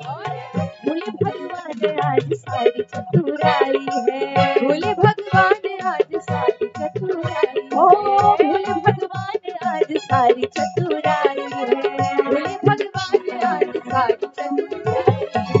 पतिव्रत देवियों से आज हुआ सामना, पतिव्रत देवियों से आज हुआ सामना, पतिव्रत देवियों से आज पड़ा सामना, पतिव्रत देवियों से आज पड़ा सामना। झूल रहे तीनों देव बन करके लालना, झूल रहे तीनों देव बन करके लालना, झूल रहे तीनों देव रो रो के पालना, झूल रहे तीनों देव रो रो के पालना। माता अनुसुईया जी ने डाल दियो पालना, माता अनुसुईया जी ने डाल दियो पालना, माता अनुसुईया जी ने डाल दियो पालना, माता अनुसुईया जी ने डाल दियो पालना। झूल रहे तीनों देव रो रो के पालना, झूल रहे तीनों देव रो रो के पालना, झूल रहे तीनों देव बन करके लालना, झूल रहे तीनों देव रो रो के पालना, झूल रहे तीनों देव बन करके लालना, झूल रहे तीनों देव बन करके लालना, झूल रहे तीनों देव बन करके लालना, झूल रहे तीनों देव रो रो के पालना। माता अनुसुईया जी ने डाल दियो पालना, झूल रहे तीनों देव बन कर के लालना, अरे झूल रहे तीनों देव रो रो के पालना। प्रभु ने मैया अनुसुईया की इच्छा की पूर्ति की, लेकिन इधर वैकुंठ लोक, कैलाश पर्वत, ब्रह्मलोक कई दिनों से खाली है। तीनों देव अपने अपने लोक में नहीं है और देवियों को चिंता होती है कि अभी तक आए नहीं वापस। वैसे ही तीनों देवियां मैया अनुसुईया के घर चली गई कि अब वो तो आ नहीं सकते तो हम ही चले जाएं। दरवाजे पर दस्तक देती हैं और मैया अनुसुईया जब दरवाजा खोलती हैं और पूछती हैं कि आप कौन हैं, तीनों देवियां कहती हैं कि हम आपकी पुत्र वधुएं हैं। बोले हम आपकी बहुएं हैं। बोले अच्छा बहुएं हो, लग जाओ काम पे। एक मैया झाड़ू काट रही है, एक मैया भोजन बना रही है, एक कुछ और काम कर रही है। अब कहते हैं कि उन देवियों में से एक देवी आकर के मैया अनुसुईया के चरणों की सेवा कर रही होती है। जब उनके चरणों की सेवा कर रही होती हैं, उसी समय मैया के नेत्र से आंसू गिर जाते हैं, उनके पैरों पर गिर गए और मैया अनुसुईया का हृदय सजल हो गया। उनका हृदय जैसे ही सजल होता है, जैसे ही उनके हृदय में दया आती है, दया भावना जब जागृत होती है, मैया जल अभिमंत्रित करती है। और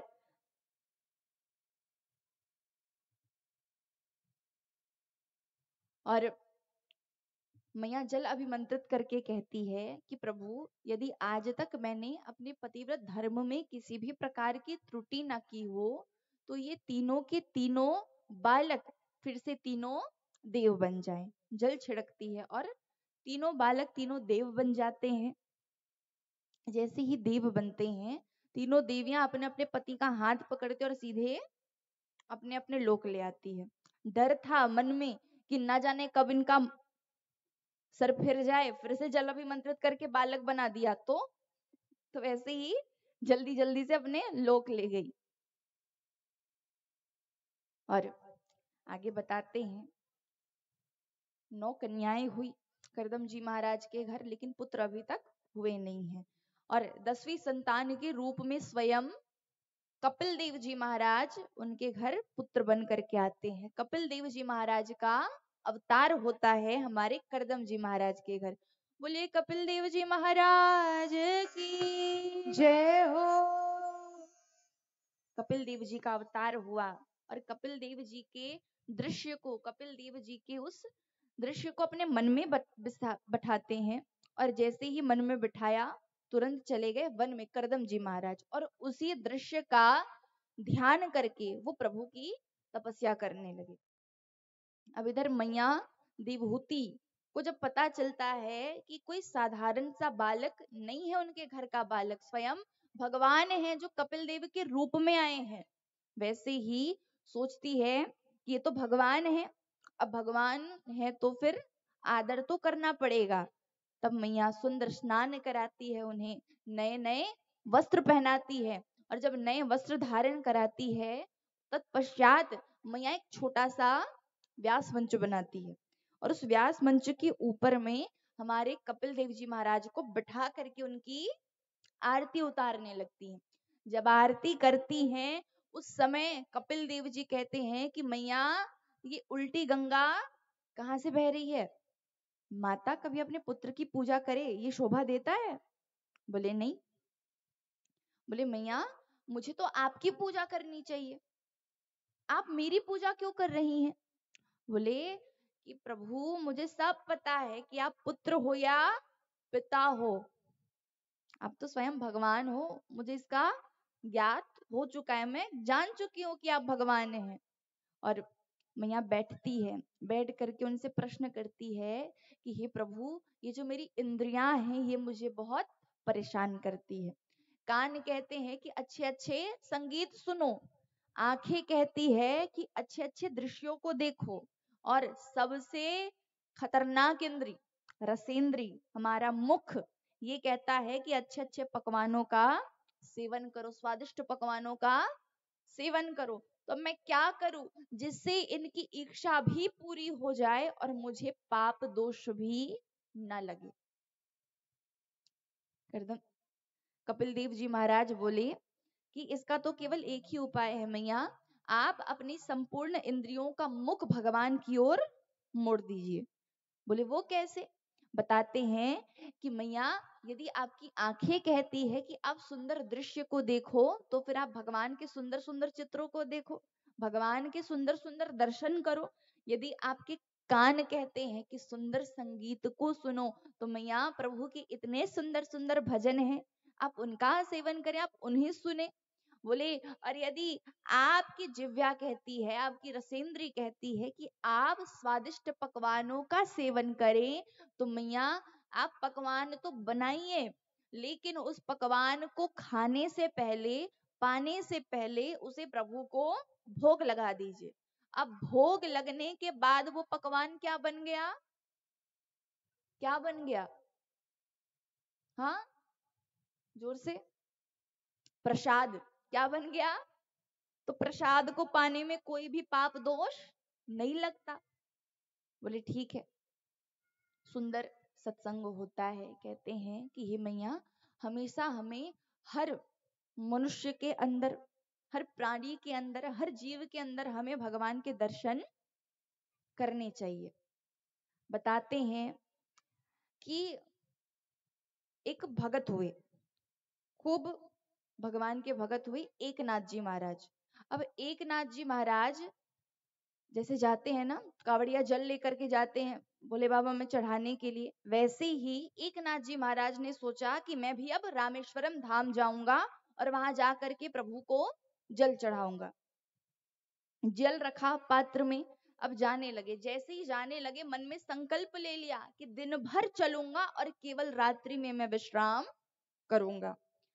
जैसे ही जाने लगे, बहुत दूर है रामेश्वरम धाम जहां से वो जा रहे हैं, खूब जाते हैं, चले ही जा रहे हैं, चले ही जा रहे हैं।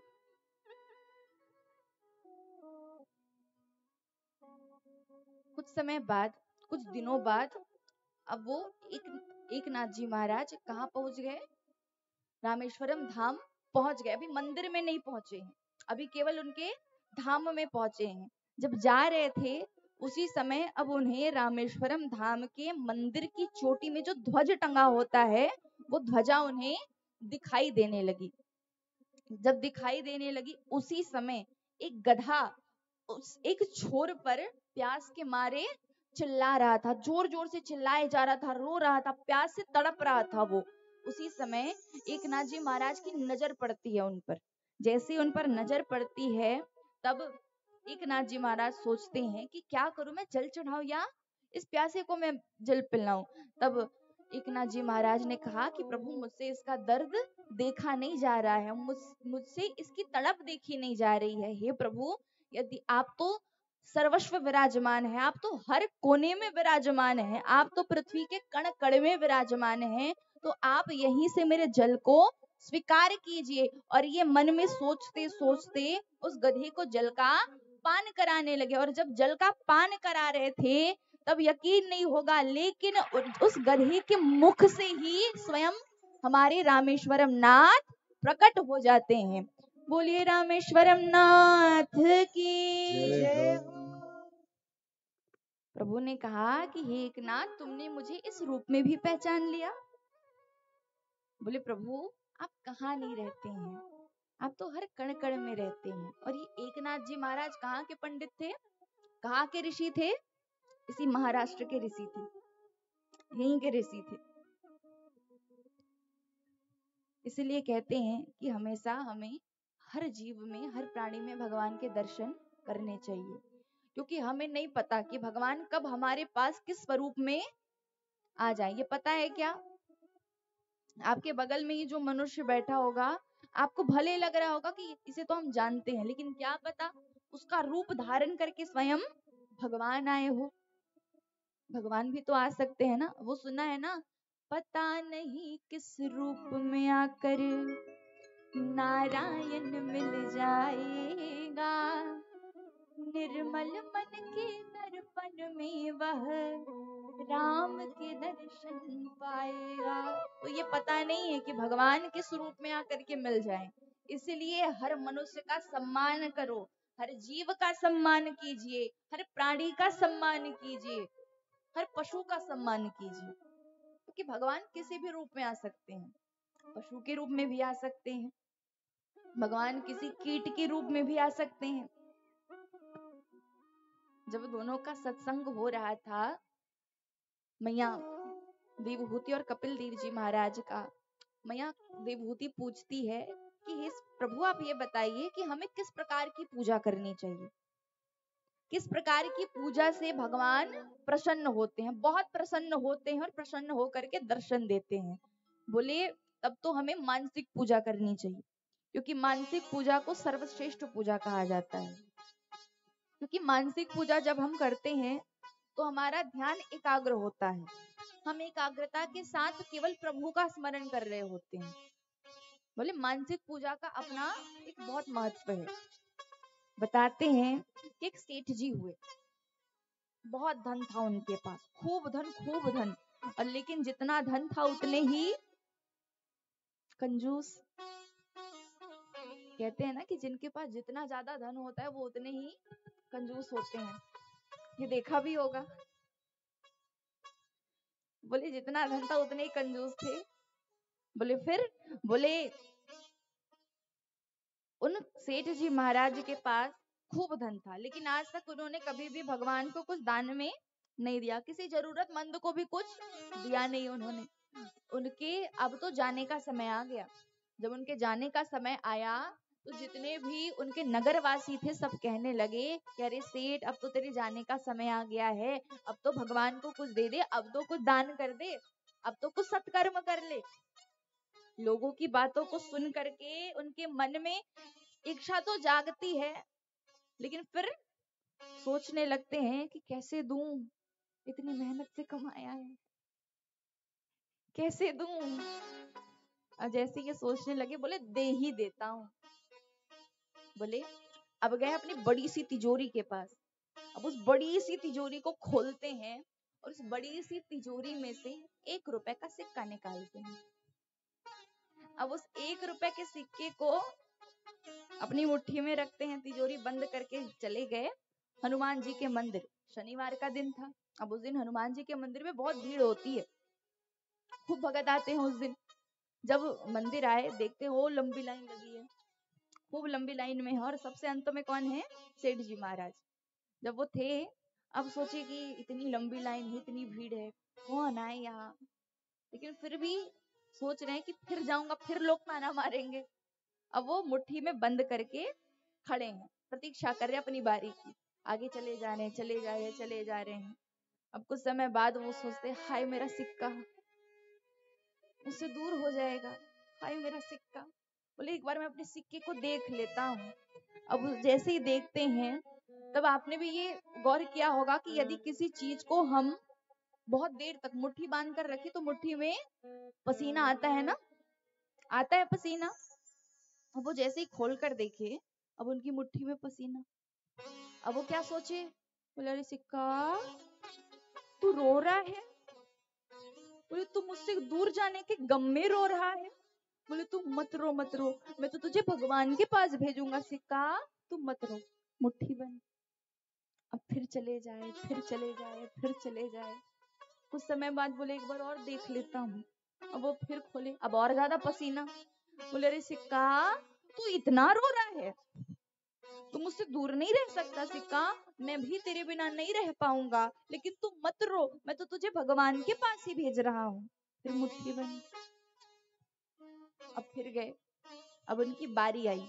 जब उनकी बारी आती है चढ़ाने की, बोले एक बार और देख लो, और ज्यादा पसीना।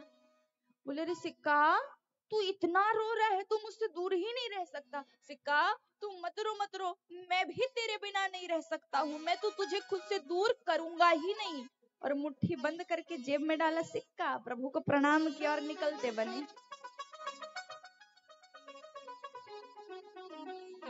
बोले हमसे दान तो ना हो पाएगा, बोले हम दान तो नहीं कर सकते। अब वो एक दिन जगत गुरु के पास गए। अब उनके पास जाकर के बोले प्रभु ऐसी पूजा बताओ, ऐसी पूजा बताओ जिसमें मेरा 1 रुपया खर्च ना हो, जिसमें मेरा एक धन खर्च ना हो, ऐसी पूजा बताइए। बोले तब तो फिर तुम मानसिक पूजा करो। बोले मानसिक पूजा, पैसा तो नहीं लगेगा ना? बोले बिल्कुल नहीं लगेगा। सुबह सुबह स्नान ध्यान करना, स्नान ध्यान करने के पश्चात में एक शुद्ध आसन बिछाना, और उस शुद्ध आसन में बैठना, और बैठ करके आंखें बंद करके सोचना कि तुम लड्डू गोपाल जी को स्नान करा रहे हो, उन्हें नए नए वस्त्र धारण करा रहे हो, उनका श्रृंगार कर रहे हो, उनकी पूजा कर रहे हो, इसमें तुम्हारा कोई पैसा खर्च नहीं होगा। बोले ठीक है, ये पूजा ठीक है। अब वो घर गए। घर जैसे ही जाते हैं, घर जाकर के उन्होंने अगले दिन से ही मानसिक पूजा प्रारंभ कर दी। जैसी पूजा प्रारंभ की, अगले दिन बैठे थे पूजा करने के लिए। बोले मैं गोपाल जी को स्नान करा रहा हूँ, मैं उन्हें दूध से स्नान करा रहा हूँ, दही से शहद से स्नान करा रहा हूँ, अंत में जल से स्नान करा रहा हूँ। अब उन्हें वस्त्रों से पोंछ रहा हूँ और उन्हें नए वस्त्र धारण करा रहा हूँ, और उनका श्रृंगार कर रहा हूँ, मुकुट पहना रहा हूँ, तिलक लगा रहा हूँ, खूब श्रृंगार कर रहा हूँ और पूजा कर रहा हूँ। पूजा करने के पश्चात सोचिए अब भोग लगाने की बारी। बोले किसका भोग लगाए? बोले दूध का भोग। अब दूध का भोग लगा रहे हैं। अब दूध सूखा सूखा तो दे नहीं सकते, कुछ गुड़ या शक्कर तो डालना पड़ेगा, सूखा तो देंगे नहीं। बोले बोले शक्कर डालते हैं। जैसे ही शक्कर डाले, मानसिक पूजा है सेठ जी की, लेकिन शक्कर की मात्रा एकदम फिक्स, न कम न ज्यादा। बोले शक्कर डाल रहे हैं, शक्कर डालते हैं, भोग लगाते हैं। पहले दिन की पूजा में लगे 5 मिनट, हफ्ते भर हुए वो 5 मिनट 15 मिनट में बदल गए। महीना हुआ वो आधे घंटे में बदला, और कुछ दिन बीते, अब वो 15 मिनट की वो आधे घंटे की पूजा 1-1 घंटे अब लगने लगे उसमें। मन लग जाता है भगवान में। अब आज भी सोच रहे हैं कि मैं लड्डू गोपाल जी को स्नान करा रहा हूँ, वस्त्र पहना रहा हूँ, पूजा कर रहा हूँ। अब आई किसकी बारी? भोग की बारी। अब भोग में वही दूध चढ़ावे, अब दूध में फिर आज शक्कर डाल रहे हैं। मानसिक पूजा में बैठे हैं सेठ जी महाराज, लेकिन फिर भी आज शक्कर थोड़ी ज्यादा गिर गई। अब वो सोचने लगे कि अरे ये शक्कर तो कल के काम आ जाता, गिर गया आधा इसमें। बोले शक्कर तो कल के भी काम आ जाता। बोले कोई बात नहीं, एक काम करता हूँ, निकाल लेता हूँ, सुखा दूंगा धूप में। अब वो जैसे ही उस शक्कर को निकालने के लिए हाथ बढ़ाते, दूध में हाथ जाने ही वाला था, स्वयं हमारे भगवान प्रकट हो जाते हैं। बोले अरे सेठ, मानसिक पूजा में तो कंजूसी मत कर।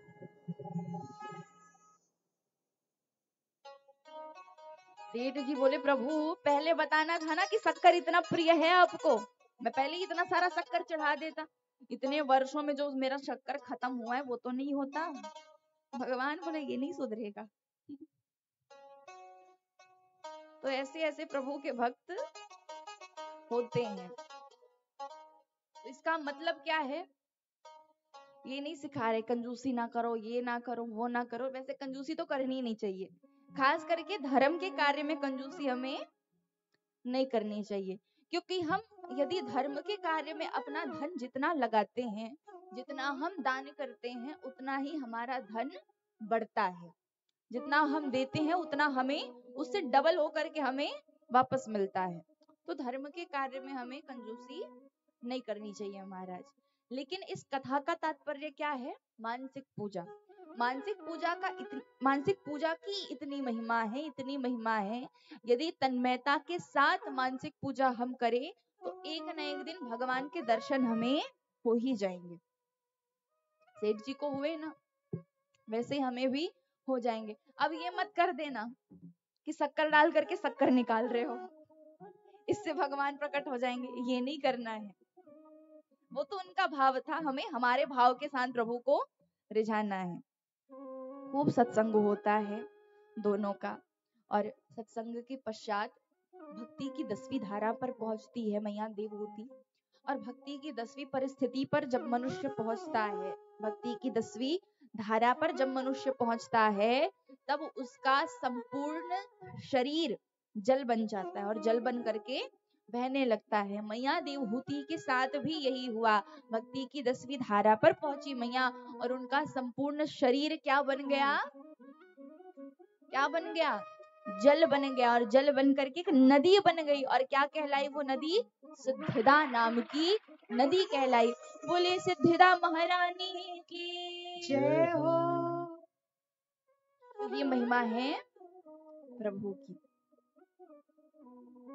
इसलिए कहते हैं कि हमें हमेशा भगवान का ध्यान करते रहना चाहिए, कि ना जाने कब प्रभु की कृपा हो जाए, ना जाने कब प्रभु की दृष्टि, कृपा दृष्टि हम पर पड़ जाए। और भगवान से हमें हमेशा कहना चाहिए कि हे प्रभु, हमें ऐसा बनाओ कि हमारा मन आपके बिना कहीं भी ना लग पाए। क्योंकि खुद से कितना ही प्रयास कर लो, जब तक प्रभु की कृपा नहीं होगी ये कार्य भी संभव नहीं है कि हमारा मन केवल प्रभु में लगे। तो इसीलिए प्रभु से मांगते रहो। क्योंकि कहते हैं ना, हमारे हिंदू सनातन धर्म में कहते हैं कि हमारे मुख पर, हमारी जिह्वा पर कौन विराजती है? कौन? सरस्वती मैया। वो विराजती है और वो सच करती है बातों को। तो जब भी बोलो अच्छा बोलो, कि जब भी मैया विराजमान है वो अच्छी बातों को सुन रही है और उसी बातों को वो सच कर रही है। इसलिए हमेशा अच्छी बातें ही बोलनी चाहिए, क्योंकि कहते हैं कि जो व्यक्ति जितना नकारात्मक सोचता है, जितना नेगेटिव सोचता है, उसके जीवन में उतना ही नकारात्मक परिस्थिति उसके जीवन में आती है। और जो व्यक्ति जितनी अच्छी सोच रखता है कि हाँ मेरे साथ अच्छा हो रहा है, मेरे साथ ये हो रहा है, मेरे साथ ये अच्छा हुआ, उसके जीवन में उतना ही अच्छे कार्य होने लगते हैं। इसीलिए अपनी जिह्वा से कभी भी हमें कोई भी ऐसी बात नहीं निकालनी चाहिए जो बात गलत हो। इसलिए कहते हैं कि जो भी बोलो सोच समझ के बोलो, 10 बार सोचो, 20 बार सोचो, इसके बोलने से क्या परिणाम हो सकता है, क्या हो सकता है, उसके बाद ही कुछ अपने मुख से निकालो। कि बोलो तो अच्छा बोलो, वरना बोलो ही मत। इसलिए प्रभु से हमेशा निवेदन करो कि आपकी जो इच्छा हो, आपकी जैसी इच्छा हो, मैं वैसा हो जाऊं। और प्रभु से कहो ये मेरी अर्जी है,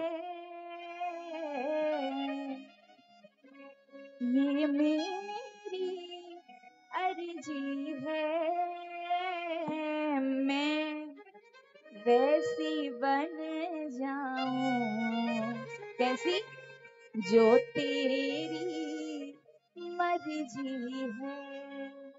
और भगवान की मर्जी भी कभी भी हमारे लिए गलत नहीं हो सकती। भगवान की संतान है हम, और कोई भी माता पिता अपने बच्चों के लिए कभी भी गलत सोच नहीं रख सकते। कोई भी माता पिता कभी भी अपने बच्चों का गलत नहीं चाहेंगे, तो वो भी तो हमारे पिता हैं, हमारे सर्वस्व हैं, हमारे जगदीश्वर हैं। आइए प्रभु से खूब निवेदन करें, ये मेरी अर्जी है, ये मेरी अर्जी है, ये मेरी अर्जी है, ये मेरी अर्जी है, मैं वैसी बन जाऊं जो श्याम की मर्जी है, मैं वैसी बन जाऊं जो तेरी मर्जी है। सभी दोनों हाथ उठा के तालियों के साथ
तू इतना प्यारा है,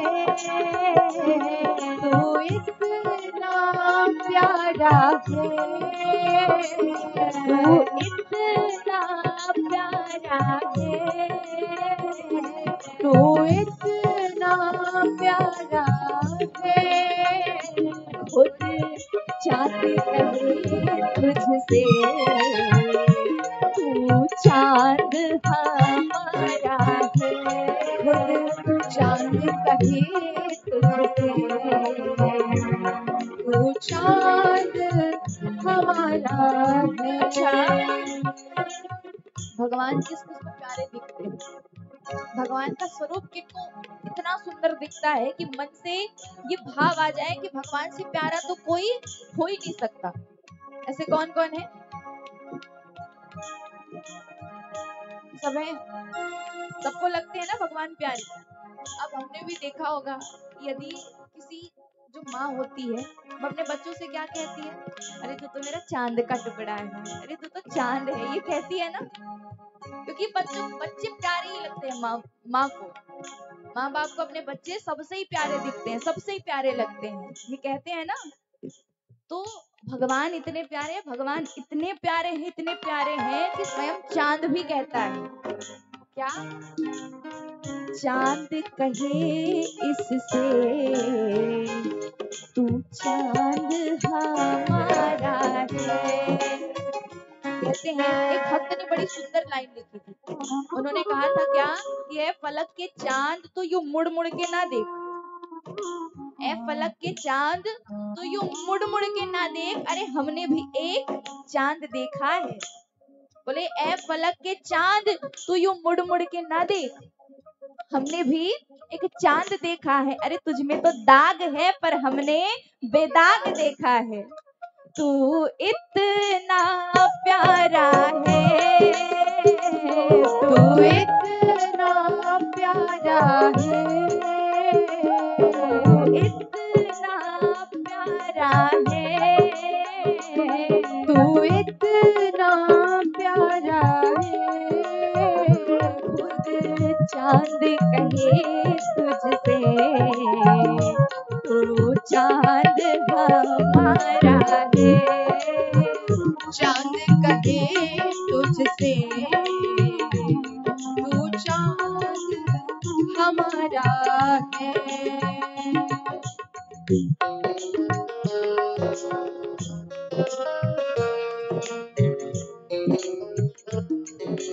सबको हाथ लगे तालियों के साथ।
मेरा श्यामा गबरू है, मेरा श्यामा गबरू है, मेरा कान्हा गबरू है, मेरा कान्हा गबरू है। वो इसकी खुशबू से खुशबू में खुशबू है, इसकी खुशबू में खुशबू में खुशबू है। ओ इसकी खुशबू से खुशबू में खुशबू है, इसकी खुशबू से खुशबू में खुशबू है। ये मेरी अर्जी है, ये मेरी अर्जी है, ये मेरी अर्जी है, ये मेरी अर्जी है। मैं वैसा बन जा जो तेरी मर्जी है वैसी बन जाऊं, जो तेरी मर्जी है। अच्छा, अब भगवान की इच्छा के अनुसार कौन कौन अपने आप को बनाना चाहता है कि जैसे भगवान की इच्छा वैसे हम बन जाएं? सब चाहते हैं ना, तो भगवान को ये बताना तो पड़ेगा ना, बताना तो पड़ेगा ना। आपकी जो इच्छा वो आप हमें बना दो, हमें स्वीकार है। दोनों हाथ ऊपर सभी के। अब एक बार मैं गाऊंगी, फिर आप सबको गाना है। गाना है, कोई ऐसा नहीं मैं सबको देख रही हूँ। दोनों हाथ ऊपर। ये मेरी अर्जी है, ये अर्जी, ये मेरी अर्जी है, ये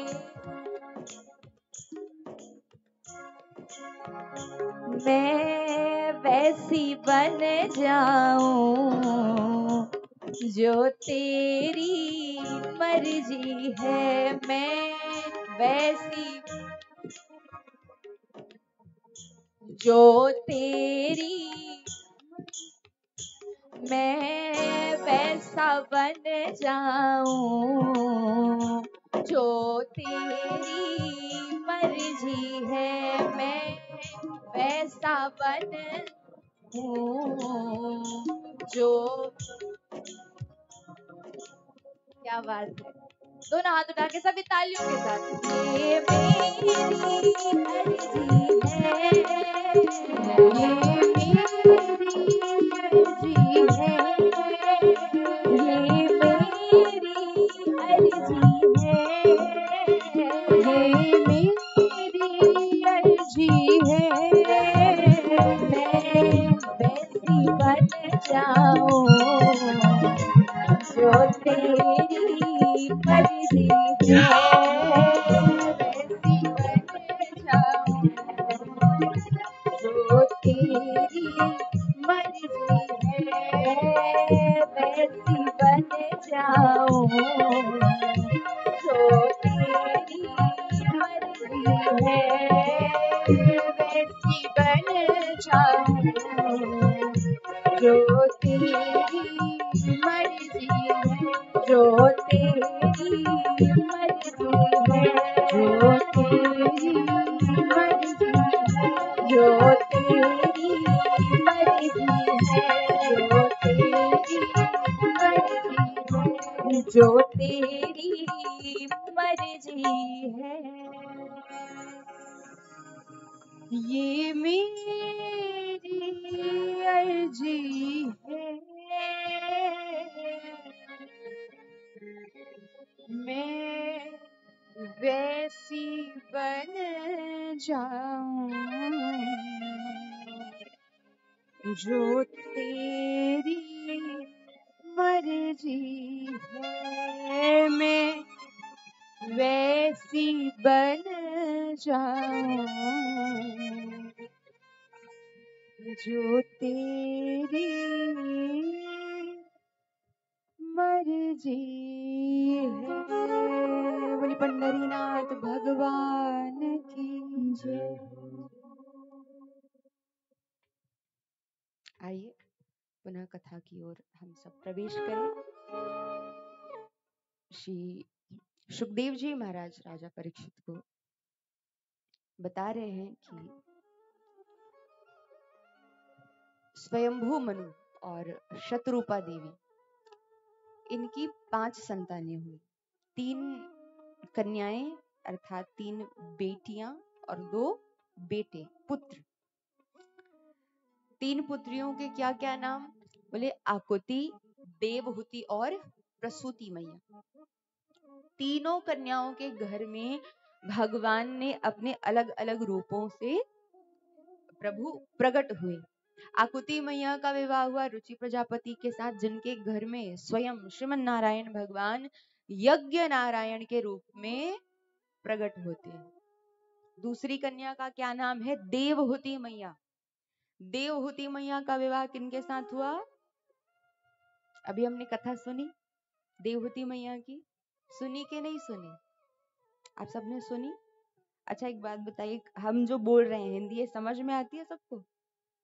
इधर तो लग रहा है कि आ रही है, और इधर माताओं को आ रही है ना? तो देवहूति मैया की कथा सुनी अभी? सुनी कि नहीं? हाँ कि ना? हाँ। तो किनके साथ विवाह हुआ उनका? करदम जी के साथ। पुत्र के रूप में कौन प्रकट हुए? हाँ, कपिल देव भगवान। आकुति, देवहूति और तीसरी कन्या का नाम है प्रसूति। प्रसूति मैया का विवाह हुआ दक्ष प्रजापति के घर में, और इनके घर इस बार भगवान नहीं आए, तो कौन आए? बोले इस बार माँ जगदम्बा की पराशक्ति, माँ जगदम्बा का अंश इनके घर में बेटी के रूप में अवतरित होती हैं और नाम रखते हैं सती। बोलिए सती महारानी की। सती मैया के रूप में प्रकट होती हैं जगत जननी माँ जगदम्बा।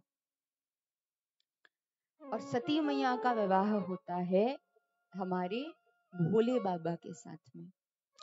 दक्ष प्रजापति की इच्छा तो नहीं थी कि सती महारानी का विवाह भोलेनाथ से कराया जाए, परंतु अपनी कन्या के हट के कारण विवाह कराना पड़ा। और विवाह कराने की इच्छा क्यों नहीं थी? इसलिए नहीं थी क्योंकि दक्ष प्रजापति भोलेनाथ से बैर रखता था। द्वेष की भावना भोले बाबा के प्रति दक्ष प्रजापति के मन में ये भावना थी।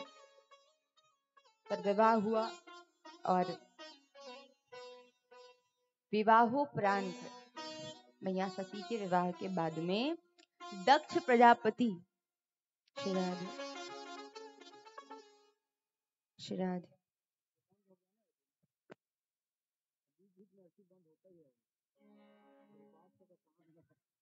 श्रीराधे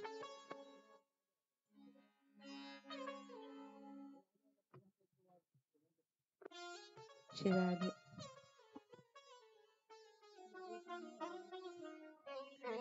दक्ष प्रजापति के साथ में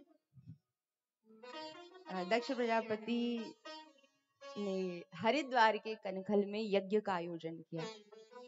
सुंदर यज्ञ मंडप सजाया गया, सभी देवताओं को न्योता दिया, निमंत्रण दिया यज्ञ में सम्मिलित होने के लिए। लेकिन ब्रह्मा, विष्णु और महेश को बुलाना भूल गए। उस समय सारे देवतागण तो तैयार वैयार हुए कहाँ जाने के लिए? हरिद्वार के कनखल में यज्ञ में सम्मिलित होने के लिए। उसी समय कैलाश पर्वत में बैठ करके भोले बाबा माँ सती को कथा सुना रहे थे। कहे लगन हरि कथा रसाला। प्रभु की कथा भोलेनाथ मैया सती को सुना रहे थे। और जब कथा सुना रहे थे तो कथा जब श्रवण करा रहे थे, कथा श्रवण करते करते मैया सती आनंद से बैठी तो हैं, परंतु जो देवतागण है वो अपने विमान में बैठ करके उसी कैलाश पर्वत के ऊपर से जा रहे हैं। कहाँ? हरिद्वार। अब आप सब बताइएगा, अगर इस पंडाल के ऊपर से कोई हवाई जहाज ऊपर से जाए, गुजरे, उसकी आवाज होगी? होगी कि नहीं होगी? होगी। तो आप सब सर उठा के ऊपर देखोगे कि नहीं? देखेंगे कि क्या ऊपर से गुजर रहा है। भले ही पता है कि पर्दा लगा हुआ है, कुछ दिखने वाला नहीं है, फिर भी देखेंगे। तो जब देवतागण जा रहे थे विमान में बैठ करके, तो आवाज सुनाई दी मैया सती को। मैया सती ने सर उठा करके देखा। क्या देखा? देवतागण जा रहे हैं। देवतागणों को रोका सती मैया ने, बोले रुको रुको पुत्र, कहाँ जा रहे हो? देवतागणों ने कहा माँ आपको नहीं पता कहाँ जा रहे हैं? बोले हमें तो नहीं पता कहाँ जा रहे हैं। बोले आपके पिता दक्ष प्रजापति ने हरिद्वार के कनखल में यज्ञ का आयोजन रखा है और उसमें हमें निमंत्रण दिया है, न्योता दिया है, और उसी में सम्मिलित होने के लिए हम जा रहे हैं। मैया सती का मुख उदास हो गया, मुख मलिन हो गया। देवतागण तो चले गए, परंतु मैया सती सोच रही हैं, अरे मेरे पिता के घर में इतना बड़ा उत्सव हो रहा है, यज्ञ का आयोजन हो रहा है, और मैं यहाँ अपने ससुराल में हूँ, आनंद नहीं आ रहा है, मुझे बार बार पिता के घर जाने की इच्छा हो रही है। ऐसा होता है कि नहीं माताओं के साथ? अगर माताओं को पता चल जाए कि मायके में पिता के घर में कुछ उत्सव रखा है, तो माताएं क्या करती है, 15 महीना दिन पहले वहां चली जाती हैं। जाती हैं कि नहीं? जाती है ना। इधर नहीं जाते, इधर भी जाते हैं ना, क्योंकि हमारे तरफ तो महीना 2 महीना पहले बेटियां सरक लेती हैं ससुराल से मायके। तब मैया सती पहले तो गई बाबा के पास, भोले बाबा के पास, और जाके कहा, बाबा हे नाथ, मेरे पिता के घर में यज्ञ हो रहा है, आप आज्ञा दें तो मैं जाऊं।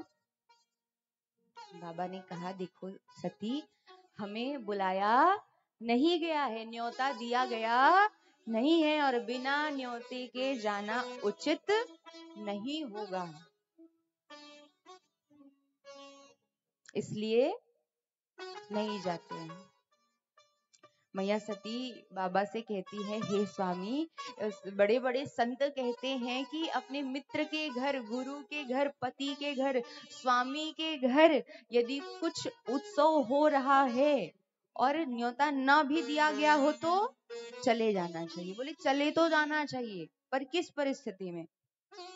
बोले अगर भूल गए हैं न्योता देना, बहुत व्यस्त हुए इसलिए भूल गए, तब तो बिल्कुल चले जाओ, परंतु इस उद्देश्य से, अपमान करने के उद्देश्य से अगर न्योता नहीं दिया गया है तो फिर वहां जाना उचित नहीं है। यह अनुचित नहीं, निवत पठा, मत जाओ। खूब समझाया, जब खूब समझाने के बाद भी माँ सती नहीं समझती हैं, माँ सती जिद करके देख लेती हैं, बाबा मानते नहीं। अब क्रोध तो कर नहीं सकती, क्रोध नहीं सक रही हैं, इसलिए उनका जो क्रोध है वो आंखों के अश्रु के माध्यम से बाहर आ रहा है। बाबा ने देखा सती मान नहीं रही हैं, समझ नहीं रही हैं, इसलिए 2 गढ़ों को संग में दे दिया, और 2 गढ़ों के साथ में बाबा ने मैया सती को विदा कर दिया। दिए मुख्य गढ़ संग तब, विदा कीन त्रिपुरारी, अनुमति प्रदान कर दी बाबा ने मैया सती को। जब माँ सती गई तब दक्ष प्रजापति ने पहले ही अपने घर में अपनी पत्नी से, अपने बेटियों से, अपने परिवारजनों वालों को ये कह रखा था कि अगर सती यहाँ आई तो कोई भी उससे बातचीत नहीं करेगा, कोई भी मेल मिलाप उससे नहीं करेगा, कोई नहीं आए। लेकिन माँ का हृदय तो माँ का हृदय होता है, कोई मिलने नहीं आया अपने पिता के डर से, दक्ष प्रजापति के भय से। परंतु जब माँ सती गई है हरिद्वार के कनखल की ओर, तब उनकी मैया प्रसूति मैया है, मैया सती, और खूब बातचीत होती है माँ बेटी के बीच में। वार्तालाप होने के बाद में मैया सती आज्ञा लेती है अपनी माँ से कि हे माँ, मैं यज्ञ के दर्शन करना चाहती हूँ, यज्ञ कुंड के, यज्ञ मंडप के दर्शन करना चाहती हूँ, आज्ञा दीजिए। माता से आज्ञा प्राप्त करके यज्ञ मंडप की ओर जाती हैं, और जब यज्ञ मंडप की ओर जा करके यज्ञ कुंड के दर्शन कर रही हैं, यज्ञ मंडप के दर्शन कर रही होती हैं, तब क्या देखती हैं मैया सती? बोले सबके लिए